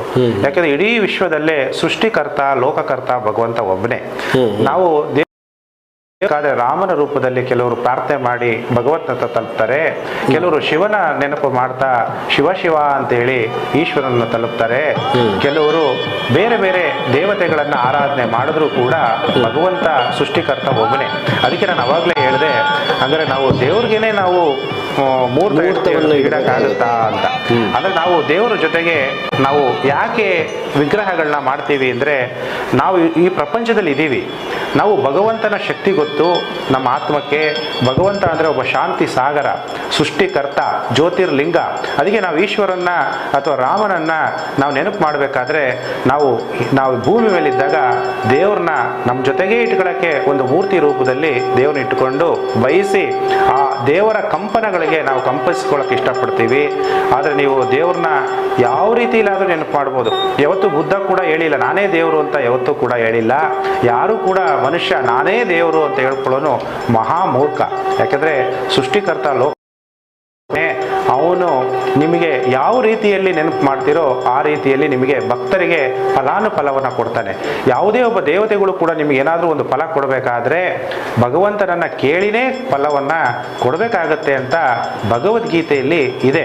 ಆ ಶ್ಲೋಕ ಯಾವುದು ಅನ್ನೋದು ಕೂಡ ನಾನು ನಿಮಗೆ ಮುಂದಿನ ದಿನಗಳಲ್ಲಿ ತಿಳಿಸ್ಕೊಡ್ತೀನಿ. ಹಾಗೆ ಸೃಷ್ಟಿಕರ್ತ ಲೋಕಕರ್ತ ಭಗವಂತನ ನಮ್ಮ ಜೊತೆಯಲ್ಲಿ ನಾವೆಲ್ಲಿದ್ದೀವೋ ಅಲ್ಲೇ ಅದನ್ನೇ ನಾವು ಒಂದು ಮೂರ್ತಿ ಮಾಡಿಕೊಂಡು ನಮ್ಮಂತೆಯೇ ದೇವರು ಇದ್ದಾನೆ ಅಂತೇಳಿ ನಾವು ಅದನ್ನ ಊಹೆ ಮಾಡಿಕೊಂಡು ಅದರಂತೆಯೇ ನಾವು ಕೆತ್ತನೆಗಳನ್ನ ಶಿಲ್ಪಕಲೆಗಳ ಹತ್ರ ಮಾಡಿಸಿ ಪ್ರಾಣ ಪ್ರತಿಷ್ಠಾಪನೆ ಮಾಡಿ ದೇವರ ಸದಾ ನಮ್ಮ ಜೊತೆಯಲ್ಲಿ ಹೃದಯದಲ್ಲಿ ಹನುಮಂತ ನೋಡಿ ಅಂದಿದ ತಕ್ಷಣನೇ ಹನುಮಂತನ ಹೃದಯದಲ್ಲಿ ಶ್ರೀರಾಮ ಕಂಡ. ಹಾಗೆ ನಮ್ಮ ಹೃದಯದಲ್ಲಿ ನಮ್ಮ ಮನಸ್ಸಲ್ಲಿ ನಮ್ಮ ಕಂಪನಗಳಲ್ಲಿ ಯಾವಾಗಲೂ ಕೂಡ ರಾಮ ರಾಮ ಅಂತೇಳಿ ನೀವು ಯಾವ ರೂಪದಲ್ಲಾದರೂ ನೀವು ನೆನಪು ಮಾಡಿ ಭಗವಂತ ಅಂತೂ ಸಂತೃಪ್ತನಾಗಿ ಭಗವಂತನಲ್ಲಿರುವಂಥ ಶಾಂತಿಯನ್ನ ನಮಗೆ ತಲುಪಕ್ಕೆ ಸಾಧ್ಯ ಆಗುತ್ತೆ. ಎಷ್ಟೋ ಜನ ಹೇಳ್ತಾರೆ ಅದು ಎಷ್ಟೋ ಕೋಟಿ ಹಣ ಇದೆ ಆದರೆ ನೆಮ್ಮದಿ ಇಲ್ಲ, ನನಗೆ ಯಾಕೆ ನೆಮ್ಮದಿಯನ್ನ ಕೊಟ್ಟಿಲ್ಲ ಅಂತ ಕೇಳ್ತಾನೆ. ಅವಾಗ ದೇವ್ರು ಹೇಳ್ತಾನೆ, ನೀನ್ ನೆಮ್ಮದಿಯನ್ನ ಕೊಟ್ಟುಬಿಟ್ರೆ ನೀನೇ ದೇವರಾಗ್ಬಿಡ್ತೀಯಾ, ನನ್ನೆಲ್ಲಿ ಜ್ಞಾಪಿಸ್ಕೊಂತೀಯಾ ಅಂತ. ಅದಕ್ಕೆ ಎಲ್ಲಾ ಬೇಕಾದಷ್ಟು ಹಣ ಸಂಪತ್ತು ಎಲ್ಲ ಸಂಪಾದನೆ ಮಾಡ್ತಾರೆ, ಅಧಿಕಾರ ಸಂಪಾದನೆ ಮಾಡ್ತಾರೆ, ಆದ್ರೆ ನೆಮ್ಮದಿ ಅನ್ನೋದು ಇರಲ್ಲ. ಅದಕ್ಕೆ ಓಷನ್ ಆಫ್ ಪೀಸ್ ಅಂತೀವಿ ಭಗವಂತನಿಗೆ ಇಂಗ್ಲಿಷಲ್ಲಿ, ಅಂದ್ರೆ ಶಾಂತಿಯ ಸಾಗರ. ಆ ಭಗವಂತನ ನೀವು ನೆನಪು ಮಾಡಿದಷ್ಟು ಅದಕ್ಕೆ ಹೇಳ್ತಾನೆ ದೇವರು, ನಿಮಗೆ ಶಾಂತಿ ಬೇಕು ಅಂದಾಗ ನೀವು ಪ್ರಯತ್ನವನ್ನ ಮಾಡ್ತಾ ಹೋಗು, ಕೊನೆಗೆ ನಿಮಗೆ ಒರಿಜಿನಲ್ ಶಾಂತಿ ಅನ್ನೋದು ಖಂಡಿತ ನಿಮಗೆ ಪ್ರಾಪ್ತಿ ಆಗೇ ಆಗುತ್ತೆ ಅಂತ ದೇವರು ಹೇಳ್ತಾನೆ. ಗುರುಗಳ, ಈಗ ರಾಮನ ಪ್ರಾಣ ಪ್ರತಿಷ್ಠಾಪನೆ ನಡೆಯಿತು. ಸಾಮಾನ್ಯವಾಗಿ ಯಾವುದಾದ್ರೂ ಒಂದು ಮಹತ್ತರವಾದ ಐತಿಹಾಸಿಕವಾದ ಕೆಲಸಗಳು ನಡೆದ ನಂತರ ದೇಶದಲ್ಲಿ ಸಾಕಷ್ಟು ಬದಲಾವಣೆಗಳು ನಡೀತವೆ. ಅದು ಆರ್ಥಿಕವಾಗಿ, ಸಾಮಾಜಿಕವಾಗಿ, ರಾಜಕೀಯವಾಗಿ ಎಲ್ಲ ಬದಲಾವಣೆಗಳು ನಡೆಯೋದಕ್ಕೆ ಶುರುವಾಗ್ತವೆ. ಹಾಗೇನೆ ಈಗ ರಾಮನ ಪ್ರಾಣ ಪ್ರತಿಷ್ಠಾಪನೆ, ಅಯೋಧ್ಯೆಯಲ್ಲಿ ರಾಮನ ಪ್ರತಿಷ್ಠಾಪನೆಯ ನಂತರ ಏನೆಲ್ಲ ಬದಲಾವಣೆಗಳನ್ನ ಈ ದೇಶ ನೋಡ್ಬೋದು ಮುಂದಿನ ದಿನಮಾನಗಳಲ್ಲಿ? ತುಂಬಾ ದೇಶದಲ್ಲಿ ಆರ್ಥಿಕತೆ, ಸ್ಟಾಕ್ ಮಾರ್ಕೆಟು ತುಂಬ ಚೆನ್ನಾಗಿ ಇಂಪ್ರೂವ್ಮೆಂಟ್ ಆಗುತ್ತೆ.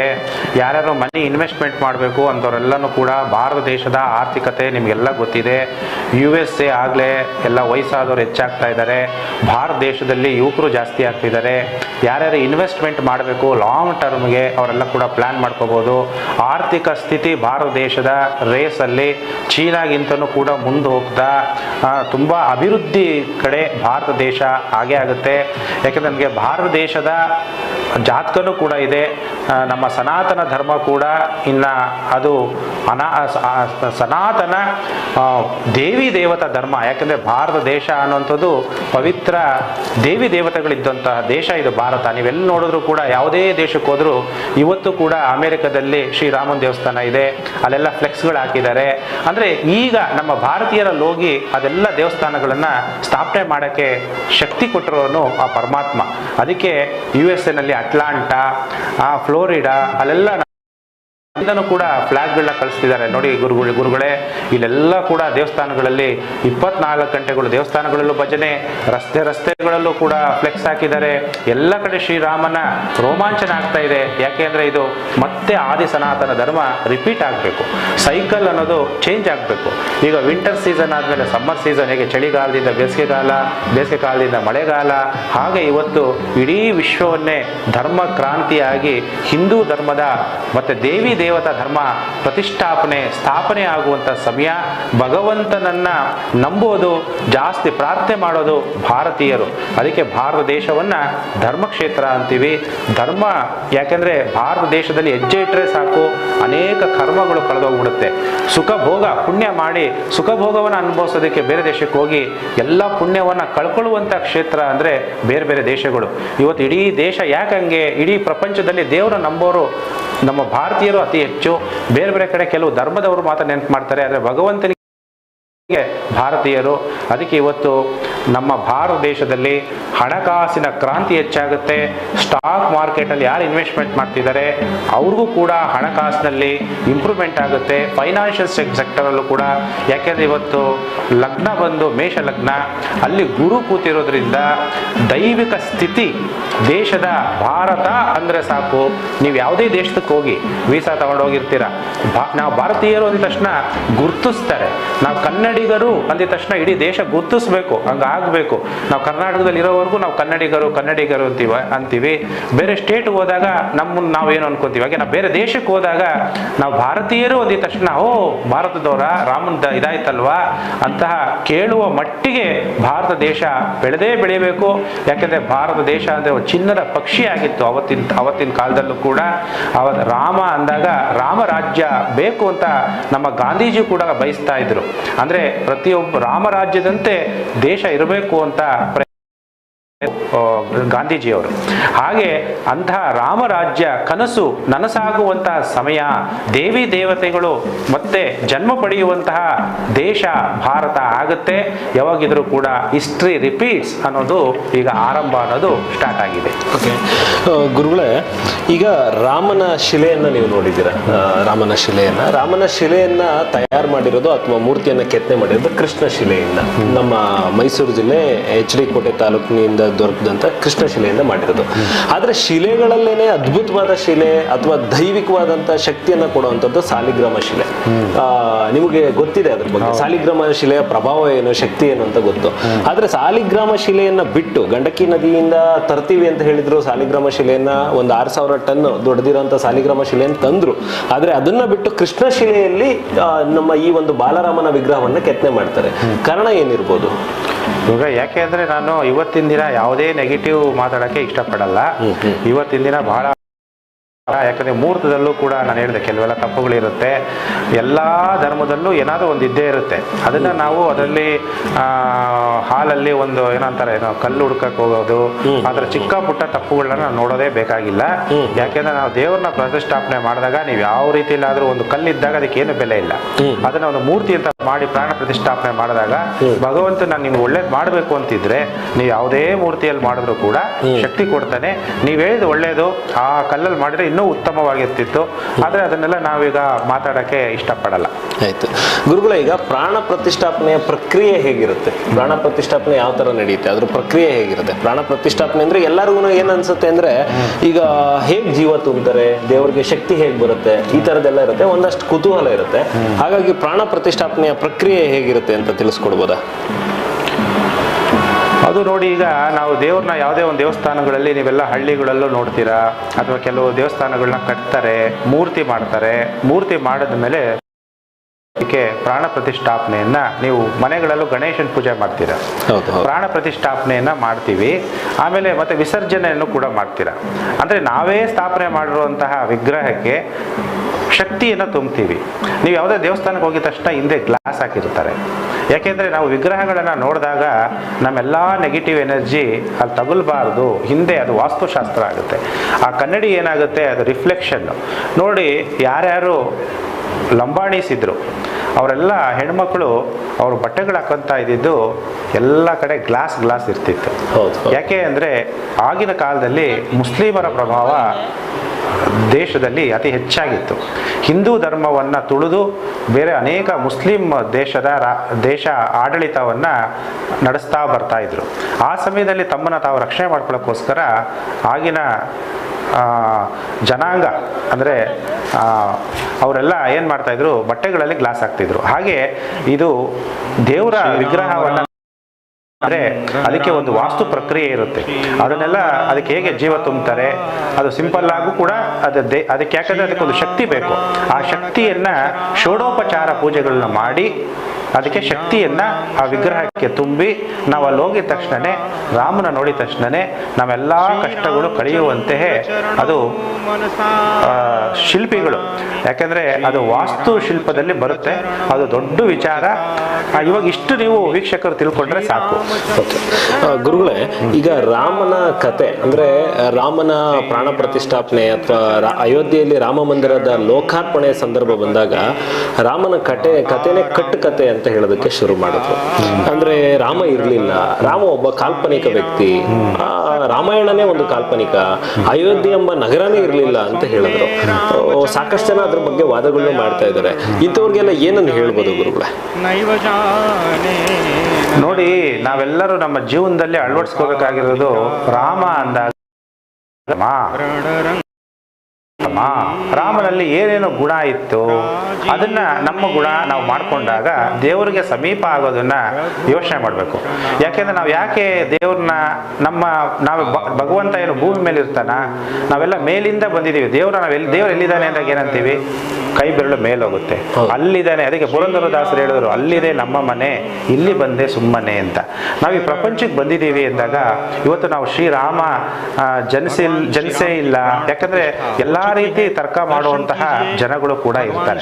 ಅದಕ್ಕೆ ವೇದಗಳನ್ನು ಅಲ್ಲಗಳೆಳುವಂಥದ್ದು, ಧರ್ಮ ಗ್ರಂಥಗಳನ್ನು ಅಲ್ಲಗೆಳುವಂಥ ಜನನೂ ಇರ್ತಾರೆ.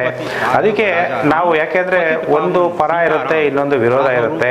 ಕೆಲವರು ದೇವರನ್ನ ನಂಬೋರು ಇರ್ತಾರೆ, ನಂಬುದ್ರು ಕೂಡ ಕೆಲವರು ತೋರಿಸ್ಕೊಳ್ಳಲ್ಲ. ನಾನು ಯಾವ ದೇವರೇ ನಂಬಲ್ಲ ಅಂತಾರೆ. ಬೆಳಿಗ್ಗೆ ಹೋಗಿ ದೇವಸ್ಥಾನಕ್ಕೆ ಹೋಗಿ ಕಷ್ಟ ಬಂದಾಗ ಸಂಕಟ ರಮಣ ಅಂತೇಳಿ ಭಗವಂತನಲ್ಲಿ ಹೋಗಿ ಪ್ರಾರ್ಥನೆ ಮಾಡ್ತಾರೆ. ಯಾಕೆಂದ್ರೆ ಇವತ್ತು ನೀವು ರಾಮನ ಹತ್ರ ಹೋಗಿ, ಶ್ರೀರಾಮನ ದೇವಸ್ಥಾನಕ್ಕೆ ಹೋಗಿ ಅಥವಾ ತಿರುಪತಿ ಬಾಲಾಜಿಗೆ ಹೋಗಿ ನಿಮ್ಗೆಲ್ಲ ಒಳ್ಳೇದಾಗುತ್ತೋ ಇಲ್ವೋ? ಒಳ್ಳೇದಾಗದೇ ಇದ್ದಿದ್ರೆ ಯಾರಾದ್ರೂ ಇವತ್ತು ತಿರುಪತಿಗೆ ಇಷ್ಟೊಂದು ಜನ ಹೋಗ್ತಿದ್ರಾ? ಅಥವಾ ಧರ್ಮಸ್ಥಳ ಶ್ರೀ ಮಂಜುನಾಥ ಸ್ವಾಮಿಗೆ ಇಷ್ಟೊಂದು ಜನ ಹೋಗ್ತಾ ಇದ್ರಾ? ಅದನ್ನ ನಮ್ಮ ಅಂತರ ಅವಲೋಕನ ಮಾಡ್ಕೋಬೇಕು. ಅವಾಗ ನನಗೆ ಭಗವಂತನನ್ನ ನಾವು ಪರೀಕ್ಷೆ ಮಾಡಕ್ ಹೋಗ್ಬಾರ್ದು. ಇದು ನಡೀಲಿಲ್ವಾ?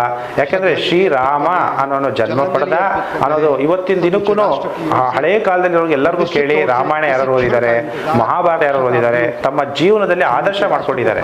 ರಾಮ ಸೀತೆಗೆ ಬಂದಂತಹ ಕಷ್ಟಗಳು ನಮಗೇನು ಬಂದಿಲ್ವಲ್ಲ?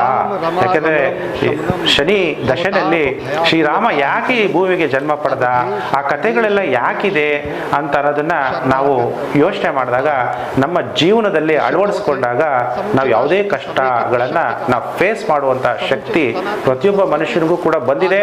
ಎಷ್ಟೋ ಜನ ಇವತ್ತು ನನಗೆ ಲೈವ್ ಎಕ್ಸಾಂಪಲ್ಸ್ ಹೇಳ್ತಾರೆ. ನೀವು ಎಷ್ಟೋ ಜನ ವೀಕ್ಷಕರು ನಿಮಗೂ ಕೂಡ ಗೊತ್ತಿರ್ಬೋದು, ನಾನು ರಾಮಾಯಣ ನೋಡಿದ್ದೀನಿ, ನಿಮಗೆ ಸ್ಥೈರ್ಯ ಬಂದಿದೆ, ಧೈರ್ಯ ಬಂದಿದೆ, ರಾಮನ ಆದರ್ಶವನ್ನ ನಾವು ನೋಡಿದ್ದೀವಿ.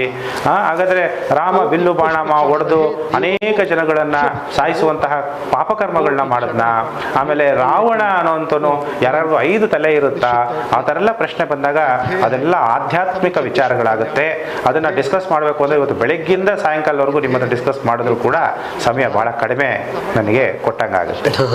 ಸರಿ ಗುರುಗಳೇ, ಪರವಾಗಿಲ್ಲ. ಆಮೇಲೆ ಗುರುಗಳೇ, ಈಗ ದೇಶದಲ್ಲಿ ಈ ರಾಮ ಮಂದಿರದ ಉದ್ಘಾಟನೆ ಸಮಯದಲ್ಲಿ ಇದೇ ತರದ ಒಂದಷ್ಟು ಕಾನ್ಫ್ಲಿಕ್ಟ್ಗಳ ನಡುವೆ ಇನ್ನೊಂದು ವಿಷಯ ಬಂತು. ಅದೇನು ಅಂತ ಹೇಳಿದ್ರೆ, ನಮ್ಮ ಧರ್ಮಶಾಸ್ತ್ರದ ಪ್ರಕಾರವಾಗಿ, ಹಿಂದೂ ಧರ್ಮಶಾಸ್ತ್ರದ ಪ್ರಕಾರವಾಗಿ ಏನು ಈ ಅಯೋಧ್ಯೆಯ ಮಂದಿರ ಇದೆ, ಅಯೋಧ್ಯೆಯ ಮಂದಿರದ ನಿರ್ಮಾಣ ಇನ್ನು ನಡೀತಾ ಇದೆ, ಸಂಪೂರ್ಣ ಆಗಿಲ್ಲ.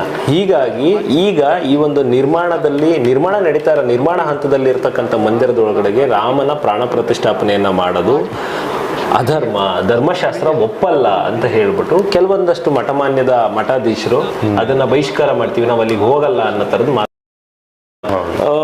ಈಗ ಈ ಒಂದು ಮಂದಿರದ ಅಪೂರ್ಣಕ್ಕೂ ಮತ್ತೆ ರಾಮ ಮಂದಿರದ ನಿರ್ಮಾಣಕ್ಕೂ ಏನಾದ್ರೂ ಸಂಬಂಧ ಇದೆಯಾ ಅಥವಾ ಮಾಡಬಾರ್ದಾ? ಇದು ಧರ್ಮಶಾಸ್ತ್ರದಲ್ಲಿ ಇದೆಯಾ? ನೋಡಿ, ಧರ್ಮಶಾಸ್ತ್ರಗಳಲ್ಲಿ ಯಾಕಂದ್ರೆ ಇವಾಗ ನೆಗೆಟಿವ್ ಮಾತಾಡಬಾರದು ಅನ್ನುವಂತಹ ಮನಸ್ಥಿತಿ ನಂದಿತ್ತು. ಅದಕ್ಕೆ ಯಾಕೆ ಅಂದ್ರೆ ನಾವೆಲ್ಲ ವಿಚಾರಗಳು ಹೇಳಲಿಲ್ಲ. ಈಗ ಯಾಕೆಂದ್ರೆ ನಾನು ಆಗ್ಲೇ ಹೇಳ್ಬಿಟ್ಟೆ ನಿಮ್ಗೆ, ಯಾಕೆಂದ್ರೆ ಆಡಳಿತ ಪಕ್ಷ ಮತ್ತೆ ಪಕ್ಷ ತನ್ನ ಗೆಲುವನ್ನ ಸಾಧಿಸಬೇಕು ಅಂದಾಗ ಕೆಲವೆಲ್ಲ ಗಾಳಿಗೆ ತೂರು ಬಿಡ್ತಾರೆ. ಕೆಲವೊಂದು ಶಾಸ್ತ್ರ ಅನುಸಾರ ಅದನ್ನ ಕೆಲವೊಂದನ್ನ ಬಿಟ್ಬಿಟ್ಟಿದ್ದಾರೆ. ಅಂತ ವಿಚಾರಗಳೆಲ್ಲ ಇವತ್ತಿನ ದಿನ ಮಾತಾಡೋದು ನಿಮ್ಗೆ ಸೂಕ್ತ ಅನಿಸ್ತರೆ ನಾನು ಹೇಳ್ತೀನಿ ಅಷ್ಟೇ. ಅಲ್ಲ, ಪರವಾಗಿಲ್ಲ. ಇದು ಏನಂತ ಹೇಳಿದ್ರೆ ವೀಕ್ಷಕರು ಇದ್ರ ಬಗ್ಗೆ ಕುತೂಹಲವಾಗಿರ್ತಾರೆ. ಯಾಕಂದ್ರೆ ಇದು ದಿನನಿತ್ಯ ಚರ್ಚೆಯಲ್ಲಿರುವಂತದ್ದು. ಇದು ಈಗ ದೊಡ್ಡ ಅದು ಯಾರು ಅಲ್ಲ, ಶಂಕರಾಚಾರ್ಯರ ಪೀಠದ ಇಬ್ಬರು ಮಠಾಧೀಶರು ಅದ್ರ ಬಗ್ಗೆನೇ ಮಾತಾಡಿದ್ದಾರೆ. ಒಂದು ಉತ್ತರಾಖಂಡ್ನವರು ಹೇಳಿದ್ದಾರೆ, ಇನ್ನೊಂದು ಗೋವರ್ಧನಗಿರಿ ಅವರು ಹೇಳಿದ್ದಾರೆ. ಅಂದ್ರೆ ಇಬ್ಬರು ಒಂದೇ ಹೇಳಿರೋದು, ನಮ್ಗೆ ನಾವು ಮೋದಿಯ ವಿರೋಧ, ರಾಮನ ವಿರೋಧಿ ಅಲ್ಲ, ಅಥವಾ ನಾವು ಹಿಂದೂ ಧರ್ಮದ ವಿರೋಧಿಗಳಲ್ಲ. ಆದ್ರೆ ನಮ್ಗೆ ಇಲ್ಲಿ ಧರ್ಮಶಾಸ್ತ್ರದ ವಿರುದ್ಧವಾಗಿ ಕೆಲಸಗಳು ನಡೀತಾ ಇರೋದ್ರಿಂದ, ಪ್ರಾಣ ಪ್ರತಿಷ್ಠಾಪನೆ ನಡೀತಾ ಇರೋದ್ರಿಂದ, ಆಮೇಲೆ ಪ್ರಾಣ ಪ್ರತಿಷ್ಠಾಪನೆ ಯಾವಾಗ್ಲೂ ವೈಚಾರಿಕವಾಗಿ ಹೇಗ್ ನಡೆಯುತ್ತೆ, ಅರ್ಚಕರು ಮತ್ತೆ ದೀಕ್ಷಿತರ ಇವರು ಪ್ರಾಮುಖ್ಯದಲ್ಲಿ ನಡೆಯುತ್ತೆ. ಹಾಗಿದ್ದಾಗ ಈ ದೇಶದ ಪ್ರಧಾನಮಂತ್ರಿಗಳು ಪ್ರಾಣ ಪ್ರತಿಷ್ಠಾಪನೆಯನ್ನ ಮಾಡೋದಕ್ಕೆ ಹೇಗೆ ಸಾಧ್ಯ? ಹಂಗಾಗಿ ಇದು ವೈಚಾರಿಕತೆ ಅಲ್ಲ, ಇದು ಧಾರ್ಮಿಕತೆ ಅಲ್ಲ ಅಂತ ಹೇಳಿ ಅವ್ರು ಹೇಳ್ತಿರೋಂಥದ್ದು. ಇದ್ರ ಬಗ್ಗೆ ಏನ್ ಅನ್ಬೋದು ನೀವು? ಅವ್ರು ಹೇಳಿರೋದೆಲ್ಲ ಕರೆಕ್ಟೇನೆ. ಯಾಕೆಂದ್ರೆ ಲಗ್ನ ಆಕ್ಚುಲಿ ಯಾವುದು ಜ್ಯೋತಿಷ ಶಾಸ್ತ್ರದಲ್ಲೂ ಕೂಡ ಪ್ರಾಣ ಪ್ರತಿಷ್ಠಾಪನೆ ಮಾಡಕ್ಕೆ ಚರ ಲಗ್ನವನ್ನ ತಗೊಳ್ಳಲ್ಲ. ಆಮೇಲೆ ಧರ್ಮ ಗ್ರಂಥಗಳಲ್ಲಿ ಎಲ್ಲೂ ಕೂಡ ಪೌಷ ಮಾಸದಲ್ಲಿ, ನೀವು ಹೇಳಿದ್ದಕ್ಕೆ ಹೇಳ್ತಾ ಇದ್ದೀನಿ, ಯಾಕೆಂದ್ರೆ ಪೌಷ ಮಾಸದಲ್ಲಿ ಯಾವುದೇ ಶುಭ ಕಾರ್ಯ ಆಗ್ಲಿ, ದೇವರ ಜೀವನ ಪವಿತ್ರ ಸ್ಥಾಪನೆಗಳನ್ನಾಗ್ಲಿ ಧರ್ಮ ಗ್ರಂಥಗಳು ನಿಷೇಧವನ್ನ ಮಾಡಿದೆ ಅನ್ನುವಂತಹ ವಿಚಾರ. ಯಾಕೆಂದ್ರೆ ಮುಹೂರ್ತ ಚಿಂತಾಮಣಿ ಇರ್ಬೋದು, ಅದು ಕೂಡ ಧರ್ಮಶಾಸ್ತ್ರ, ನಾರದ ಪುರಾಣ, ಇದೆಲ್ಲೂ ಕೂಡ ಯಾಕಂದ್ರೆ ನಾವು ಚಂದ್ರವಾಗಿ ಮುಹೂರ್ತ, ಯಾಕಂದ್ರೆ ಇವತ್ತು 22ನೇ ತಾರೀಕು ಅಂದಾಗ ಪೌಷ ಮಾಸ, ಅದು ಯಾವುದೇ ಮುಹೂರ್ತದಲ್ಲಿ ಅಲ್ಲೂ ಕೂಡ ಈ ಮುಹೂರ್ತದಲ್ಲಿ ದೇವರ ಪ್ರತಿಷ್ಠಾಪನೆ ಮಾಡಬೇಕು ಅಂತ ಹೇಳಿಲ್ಲ, ಚರ್ಚಿಸಿಲ್ಲ. ದೇವರ ಪ್ರತಿಷ್ಠಾಪನೆ ಮಾಡ್ಬೇಕಾದ್ರೆ ಮಾಘ ಮಾಸ, ಉತ್ತರಾಯಣ ಪುಣ್ಯಪಾಲನೂ ಆಗಿರ್ಬೇಕು, ಪಾಲ್ಗುಣ ಮಾಸ, ವೈಶಾಖ ಮಾಸ, ಆಷಾಢ ಮಾಸ ಮತ್ತು ಜ್ಯೇಷ್ಠ ಮಾಸದಲ್ಲಿ ಈ ದೇವರ ಪ್ರತಿಷ್ಠಾಪನೆಗಳನ್ನ ಮಾಡಬೇಕು. ಆಮೇಲೆ ಈಗ ಹೆಂಗೋ ಸೂರ್ಯ ಬಂದಿದ್ದಾನೆ ಮಕರ ರಾಶಿಗೆ, ಉತ್ತರಾಯಣ ಪುಣ್ಯಕಾಲ ಆರಂಭ ಆಗಿದೆ, ಉತ್ತರಾಯಣ ಪುಣ್ಯಕಾಲದಲ್ಲಿ ಮಾಡಬಹುದು ಅಂತೇಳಿ ಧರ್ಮ ಗ್ರಂಥಗಳಲ್ಲಿ ಹೇಳಲಾಗುತ್ತೆ. ಅದು ಕೆಲವೊಂದು ಧರ್ಮ ಗ್ರಂಥದಲ್ಲಿ ಸ್ವಲ್ಪ ತಪ್ಪುಗಳಿಂದನೂ ಆಗಿದೆ. ಅದಕ್ಕಿಂತನೂ ದೇವರದ್ದು ಬಗ್ಗೆ ಒಳ್ಳೆ ಶುಭ ಸಮಯದಲ್ಲಿ ಅಂದರೆ ಇದೆಲ್ಲ ಮಾಡಿದಾರಲ್ಲ, ಅದಕ್ಕೋಸ್ಕರ ಸಂತೋಷ ಪಡಬೇಕು. ಯಾಕಂದ್ರೆ ಇವತ್ತು ಪೊಲಿಟಿಕ್ಸ್ ಅನ್ನೋದು ಎಲ್ಲದರಲ್ಲೂ ಇದ್ದೇ ಇರುತ್ತೆ. ಅಲ್ಲ ಗುರುಗಳ, ಈಗ ರಾಜಕಾರಣ ಓಕೆ, ಖಂಡಿತ ರಾಜಕಾರಣ ಮಾಡಬೇಕು. ಆದ್ರೆ ಕೆಲವರು ಏನ್ ಹೇಳ್ತಿದ್ದಾರೆ ಅಂದ್ರೆ ರಾಮ ಮಂದಿರವನ್ನ ಇಟ್ಕೊಂಡು ರಾಜಕಾರಣ ಮಾಡ್ತಾ ಇದ್ದಾರೆ, ಅಥವಾ ಈಗ ಚುನಾವಣೆಯನ್ನ ನೋಡ್ಕೊಂಡು ಹರಿವಿರಿನಲ್ಲಿ ಈ ಒಂದು ರಾಮ ಮಂದಿರದ ಉದ್ಘಾಟನೆಯನ್ನ ಮಾಡ್ತಾ ಇದ್ದಾರೆ ಅಂತ. ಆಮೇಲೆ ಇನ್ನೂ ಒಂದು ಹೇಳ್ತಾರೆ, ದೇಶದಲ್ಲಿ ಪ್ರತಿ ಹಳ್ಳಿನಲ್ಲೂ ರಾಮ ಮಂದಿರಗಳು ಸಿಗ್ತವೆ. ಒಂದಾದ್ರೂ ರಾಮ ಮಂದಿರ ಸಿಗುತ್ತೆ ಒಂದೂರಲ್ಲಿ. ಅದು ಕಲ್ಲಿನ ಮಂಟಪ ಆಗಿರ್ಬೋದು, ಮಣ್ಣಿನ ಗುಡಿ ಆಗಿರ್ಬೋದು, ಯಾವುದೋ ಒಂದು ರೂಪದಲ್ಲಿ ರಾಮ ಮಂದಿರ ಇರುತ್ತೆ. ಅಲ್ಲೆಲ್ಲೂ ಸಹ ರಾಮನ ವಿಗ್ರಹದ ಪ್ರತಿಷ್ಠಾಪನೆ, ಪ್ರಾಣ ಪ್ರತಿಷ್ಠಾಪನೆಯನ್ನ ಮಾಡಿ ನಾವು ಪೂಜೆಯನ್ನ ಮಾಡಲ್ಲ. ಅದನ್ನ ಏನ್ ಮಾಡಿರ್ತೀವಿ, ಧಾರ್ಮಿಕ ಭಜನಾ ಕೇಂದ್ರದ ತರದಲ್ಲಿ ನಾವು ರಾಮ ಮಂದಿರವನ್ನ ಇಟ್ಟಿರ್ತೀವಿ. ಅದೇ ತರ ಯಾವ ಒಂದು ದೇವಸ್ಥಾನದ ಮೇಲೆ ನಾವು ಕಳಶವನ್ನ ಪ್ರತಿಷ್ಠಾಪನೆ ಮಾಡ್ಬಿಟ್ಟು ಆ ಕಳಶ ಹೂಡಿ ಪ್ರಾಣ ಪ್ರತಿಷ್ಠಾಪನೆಯನ್ನ ಮಾಡ್ತೀವಿ, ಅದು ದೇವಸ್ಥಾನ ಆಗುತ್ತೆ. ಅದನ್ನ ಹೊರತುಪಡಿಸಿ ಯಾವೊಂದು ದೇವಸ್ಥಾನ, ಯಾವೊಂದು ಮಂದಿರದ ಮೇಲ್ಗಡೆ ಕಳಶ ಇರಲ್ಲ, ಅದು ದೇವಸ್ಥಾನ ಆಗಲ್ಲ ಅಂತ ಹೇಳ್ತಾರೆ. ಈಗ ನಾವು ನೋಡಿರತಕ್ಕಂಥ ರಾಮ ಮಂದಿರದ ಮೇಲೂ ಅಷ್ಟೇ ಕಳಶಗಳಿಲ್ಲ, ಅಲ್ಲಿ ಶಿಖರ ಇದೆ, ಕಳಶ ಇಲ್ಲ. ಹಾಗಾಗಿ ಈಗ ಇದು ಧರ್ಮಶಾಸ್ತ್ರದಲ್ಲಿ ಇದಕ್ಕೆ ಏನಂತ ಹೇಳ್ಬೋದು? ಇದು ಮಂದಿರ ಅನ್ಬೋದಾ, ದೇವಸ್ಥಾನ ಅನ್ಬೋದಾ, ಹೇಗೆ? ಅದನ್ನ ಮುಂದೆ ಇನ್ನು ಕನ್ಸ್ಟ್ರಕ್ಷನ್ ಪೂರ್ತಿ ಆಗದೆ ಇರೋದ್ರಿಂದ ವಾಸ್ತು ಪ್ರಕಾರ ಎಲ್ಲ ಮಾಡೋ ಅಂತ ಚಾನ್ಸಸ್ ಇದೆ. ಈಗ ರಾಜಕೀಯ ಎಲೆಕ್ಷನ್ ಕೂಡ ಇದೆ. ಇವತ್ತು ಹಿಂದುತ್ವ ಸಿದ್ಧಾಂತವನ್ನು ಇಟ್ಟುಕೊಂಡಿರುವಂತಹ ಪಕ್ಷ ಯಾವುದು ಅಂತ ಎಲ್ಲರಿಗೂ ಕೂಡ ಗೊತ್ತಿರೋದು. ಅದರ ಲಾಭ ಪಡಿಬೇಕು ಅಂದಾಗ ಈ ತರ ಎಲ್ಲ ಘಟನೆಗಳು ನಡೆಯುತ್ತೆ. ಅದನ್ನ ಪಕ್ಷ ತನ್ನ ಒಳಿತಿಗಾಗಿ ಮಾಡ್ಕೊಂಡಿದೆ. ಅದಕ್ಕೋಸ್ಕರ ಅದೆಲ್ಲ ಮುಂದೆ ಕೂಡ ಆಗುತ್ತೆ. ಆಮೇಲೆ ಅದು ಶ್ರೀರಾಮನ ಮಂದಿರ ಆಗೇ ಆಗುತ್ತೆ. ಯಾಕಂದ್ರೆ ಅದು ಪುಣ್ಯಕ್ಷೇತ್ರ, ಅಲ್ಲಿ ನಾನು ಹೇಳಿದೆ ಅಂತ ಒಳ್ಳೆ ನದಿ ಇದೆ. ಮತ್ತೆ ಪುಣ್ಯಕ್ಷೇತ್ರದಲ್ಲಿ ಅದ್ರ ಪ್ರಕಾರ ಇನ್ನು ಮುಂದೆ ಮಾಡ್ತಾರೆ ಅಂತ ನನಗೊಂದು ನಂಬಿಕೆ ಇದೆ. ಯಾಕೆಂದ್ರೆ ಅದು ಮಾನಸ ಸರೋವರದಲ್ಲಿ ನಡೆದಿರುವಂತಹ ನದಿ, ರಾಮಚಂದ್ರ ಓಡಾಡಿರುವಂತಹ ನದಿ, ಜೈನ ಗುರುಗಳು ಜನಿಸಿದಂತಹ ಪುಣ್ಯಕ್ಷೇತ್ರ, ಆಧ್ಯಾತ್ಮಿಕ ಕ್ಷೇತ್ರ. ಅದಕ್ಕೆ ಆ ಕ್ಷೇತ್ರಕ್ಕೇನೆ ಒಂದು ಬಲ ಪ್ರಭಾವ ಇರೋದ್ರಿಂದ ಮಂದಿರದಲ್ಲೂ ಇನ್ನು ಕನ್ಸ್ಟ್ರಕ್ಷನ್ ಕಂಪ್ಲೀಟ್ ಆಗದೆ ಇರೋದ್ರಿಂದ, ಯಾಕಂದ್ರೆ ಈಗ ಭಜನೆ ಮಾಡಕ್ಕೆ ಅಂತ ಇದ್ದಾಗ ಅಲ್ಲೆಲ್ಲ ಯಾವುದು ಗೋಪುರಗಳು ಇರಲ್ಲ. ಆದ್ರೆ ಇವಾಗ ಇನ್ನು ಅಲ್ಲಿ ಕನ್ಸ್ಟ್ರಕ್ಷನ್ ಸ್ಥಿತಿಲಿ ಇರೋದ್ರಿಂದ ಅದು ಮುಂದೆ ಮಾಡಬಹುದು ಅಂತ ಒಂದು ನನ್ನ ನಂಬಿಕೆ. ಅಲ್ಲ, ಪ್ರಾಣ ಪ್ರತಿಷ್ಠಾಪನೆ ಆಗುವಂತ ಸಂದರ್ಭದಲ್ಲೇನೆ ಕಳಶಗಳನ್ನ ಪ್ರತಿಷ್ಠಾಪನೆ ಮಾಡ್ಬಿಡ್ತಾರೆ. ಅದು ದೇವಾಲಯ ಆಗಲ್ಲ, ಅದೊಂದು ಮಂದಿರ. ಅದಕ್ಕೆ ನಾವೇನ್ ಮಾಡ್ಬೇಕು, ನಾವೇನೇ ತಪ್ಪುಗಳು ಮಾಡಿದ್ರು ದೇವ್ರ ಮೇಲೆ, ರಾಮನ ಮೇಲೆ ಬಿಟ್ಬಿಡ್ಬೇಕು. ರಾಮ ನೀನೇ ನೋಡ್ಕೋಬೇಕು. ಯಾಕೆಂದ್ರೆ ಏನೋ ದೋಷಗಳು, ಮನುಷ್ಯ ಅಂದ್ಮೇಲೆ ತಪ್ಪು ಮಾಡೇ ಮಾಡ್ತಾನೆ. ಆದ್ರೆ ನಾವು ದೇವ್ರನ್ನ ಪ್ರೀತಿಸ್ಬೇಕಾದ್ರೆ ನಾವು ಎಷ್ಟು ಆತ್ಮ ಸಾಕ್ಷಿಯಾಗಿ, ಇವತ್ತು ನಾವು ಇಡೀ ವಿಶ್ವದಲ್ಲಿ ನಾವೆಲ್ಲೇ ಹೋಗ್ಲಿ, ಸಂಚಾರ ಮಾಡ್ಲಿ, ವರ್ಲ್ಡ್ ಟೂರ್ ಮಾಡ್ತೀವಿ, ಅಲ್ಲಿ ಹೋಗ್ತೀವಾಗ ಮನಸ್ಸಿಗೆ ಒಂದು ಖುಷಿ ಸಿಗುತ್ತೆ, ಸಂತೋಷ ಸಿಗುತ್ತೆ. ಶ್ರೀರಾಮನ ದರ್ಶನ ಮತ್ತೆ ಈ ಅಯೋಧ್ಯೆಗೆ ಹೋದಾಗ ಆತ್ಮ ತೃಪ್ತಿ ಅನ್ನೋದು ಪ್ರತಿಯೊಬ್ಬರಿಗೂ ಕೂಡ ಹಾಗೆ ಆಗುತ್ತೆ. ಅದಕ್ಕೆ ನಾವು ಮಾಡಿದಂತ ಎಲ್ಲಾ ತಪ್ಪುಗಳನ್ನ ರಾಮನ ಮೇಲೇನೆ, ಯಾರು ತಪ್ಪು ಮಾಡಿದಾರೋ ಅಂತವ್ರು, ರಾಮ ನಾ ಇಂಥ ತಪ್ಪು ಮಾಡಿದೀನಿ ಅಂದಾಗ ಕ್ಷಮಿಸುವಂತ ಶಕ್ತಿ ಇರೋನು ದೇವರು. ನಾವ್ಯಾರು ಮನುಷ್ಯರು ಮಾಡಿದ ತಪ್ಪುಗಳನ್ನ ಕ್ಷಮಿಸುವಂತ ಶಕ್ತಿ ನಮ್ಗಿಲ್ಲ. ಅದಕ್ಕೆ ಯಾರಿಗೂ ಕೂಡ ಬಿಟ್ಟಿಲ್ಲ ಶನಿ ಮಹಾತ್ಮ. ನಾನೇ ಅಂತ ಅಧಿಕಾರ ನಡೆಸಿರೋರು ಇರ್ಬೋದು, ಆಮೇಲೆ ಹಣಕಾಸಿನಲ್ಲಿ ಇರೋರು, ದೇವತೆಗಳಿಗೆ ಶನಿ ಮಹಾತ್ಮ ಬಿಟ್ಟಿಲ್ಲ ಅನ್ನೋದು ನೀವೆಲ್ಲ ನೋಡಿದೀರಾ. ವಿಕ್ರಮಾದಿತ್ಯನ ಕಥೆಯನ್ನು ಕೂಡ ನೀವು ಕೇಳಿದೀರಾ. ವಿಕ್ರಮಾದಿತ್ಯನ ಪರಿಸ್ಥಿತಿ, ಶನಿದೇವರು ಯಾವ ತರ ಕೊಟ್ಟ ಕಷ್ಟಗಳು ಅನ್ನೋದು, ಹರಿಶ್ಚಂದ್ರನ ಪರಿಸ್ಥಿತಿಗಳು ಗೊತ್ತು. ಎಲ್ಲ ಯಾಕೆ ಪರಮೇಶ್ವರನನ್ನೇ ಕತ್ತೆ ಒಳಗಡೆ ಸೇರಿಸ್ಬಿಟ್ರಲ್ಲ. ಹೌದು, ಗಣಪತಿಯನ್ನ ಹಸುವಿನ ಒಳಗಡೆ.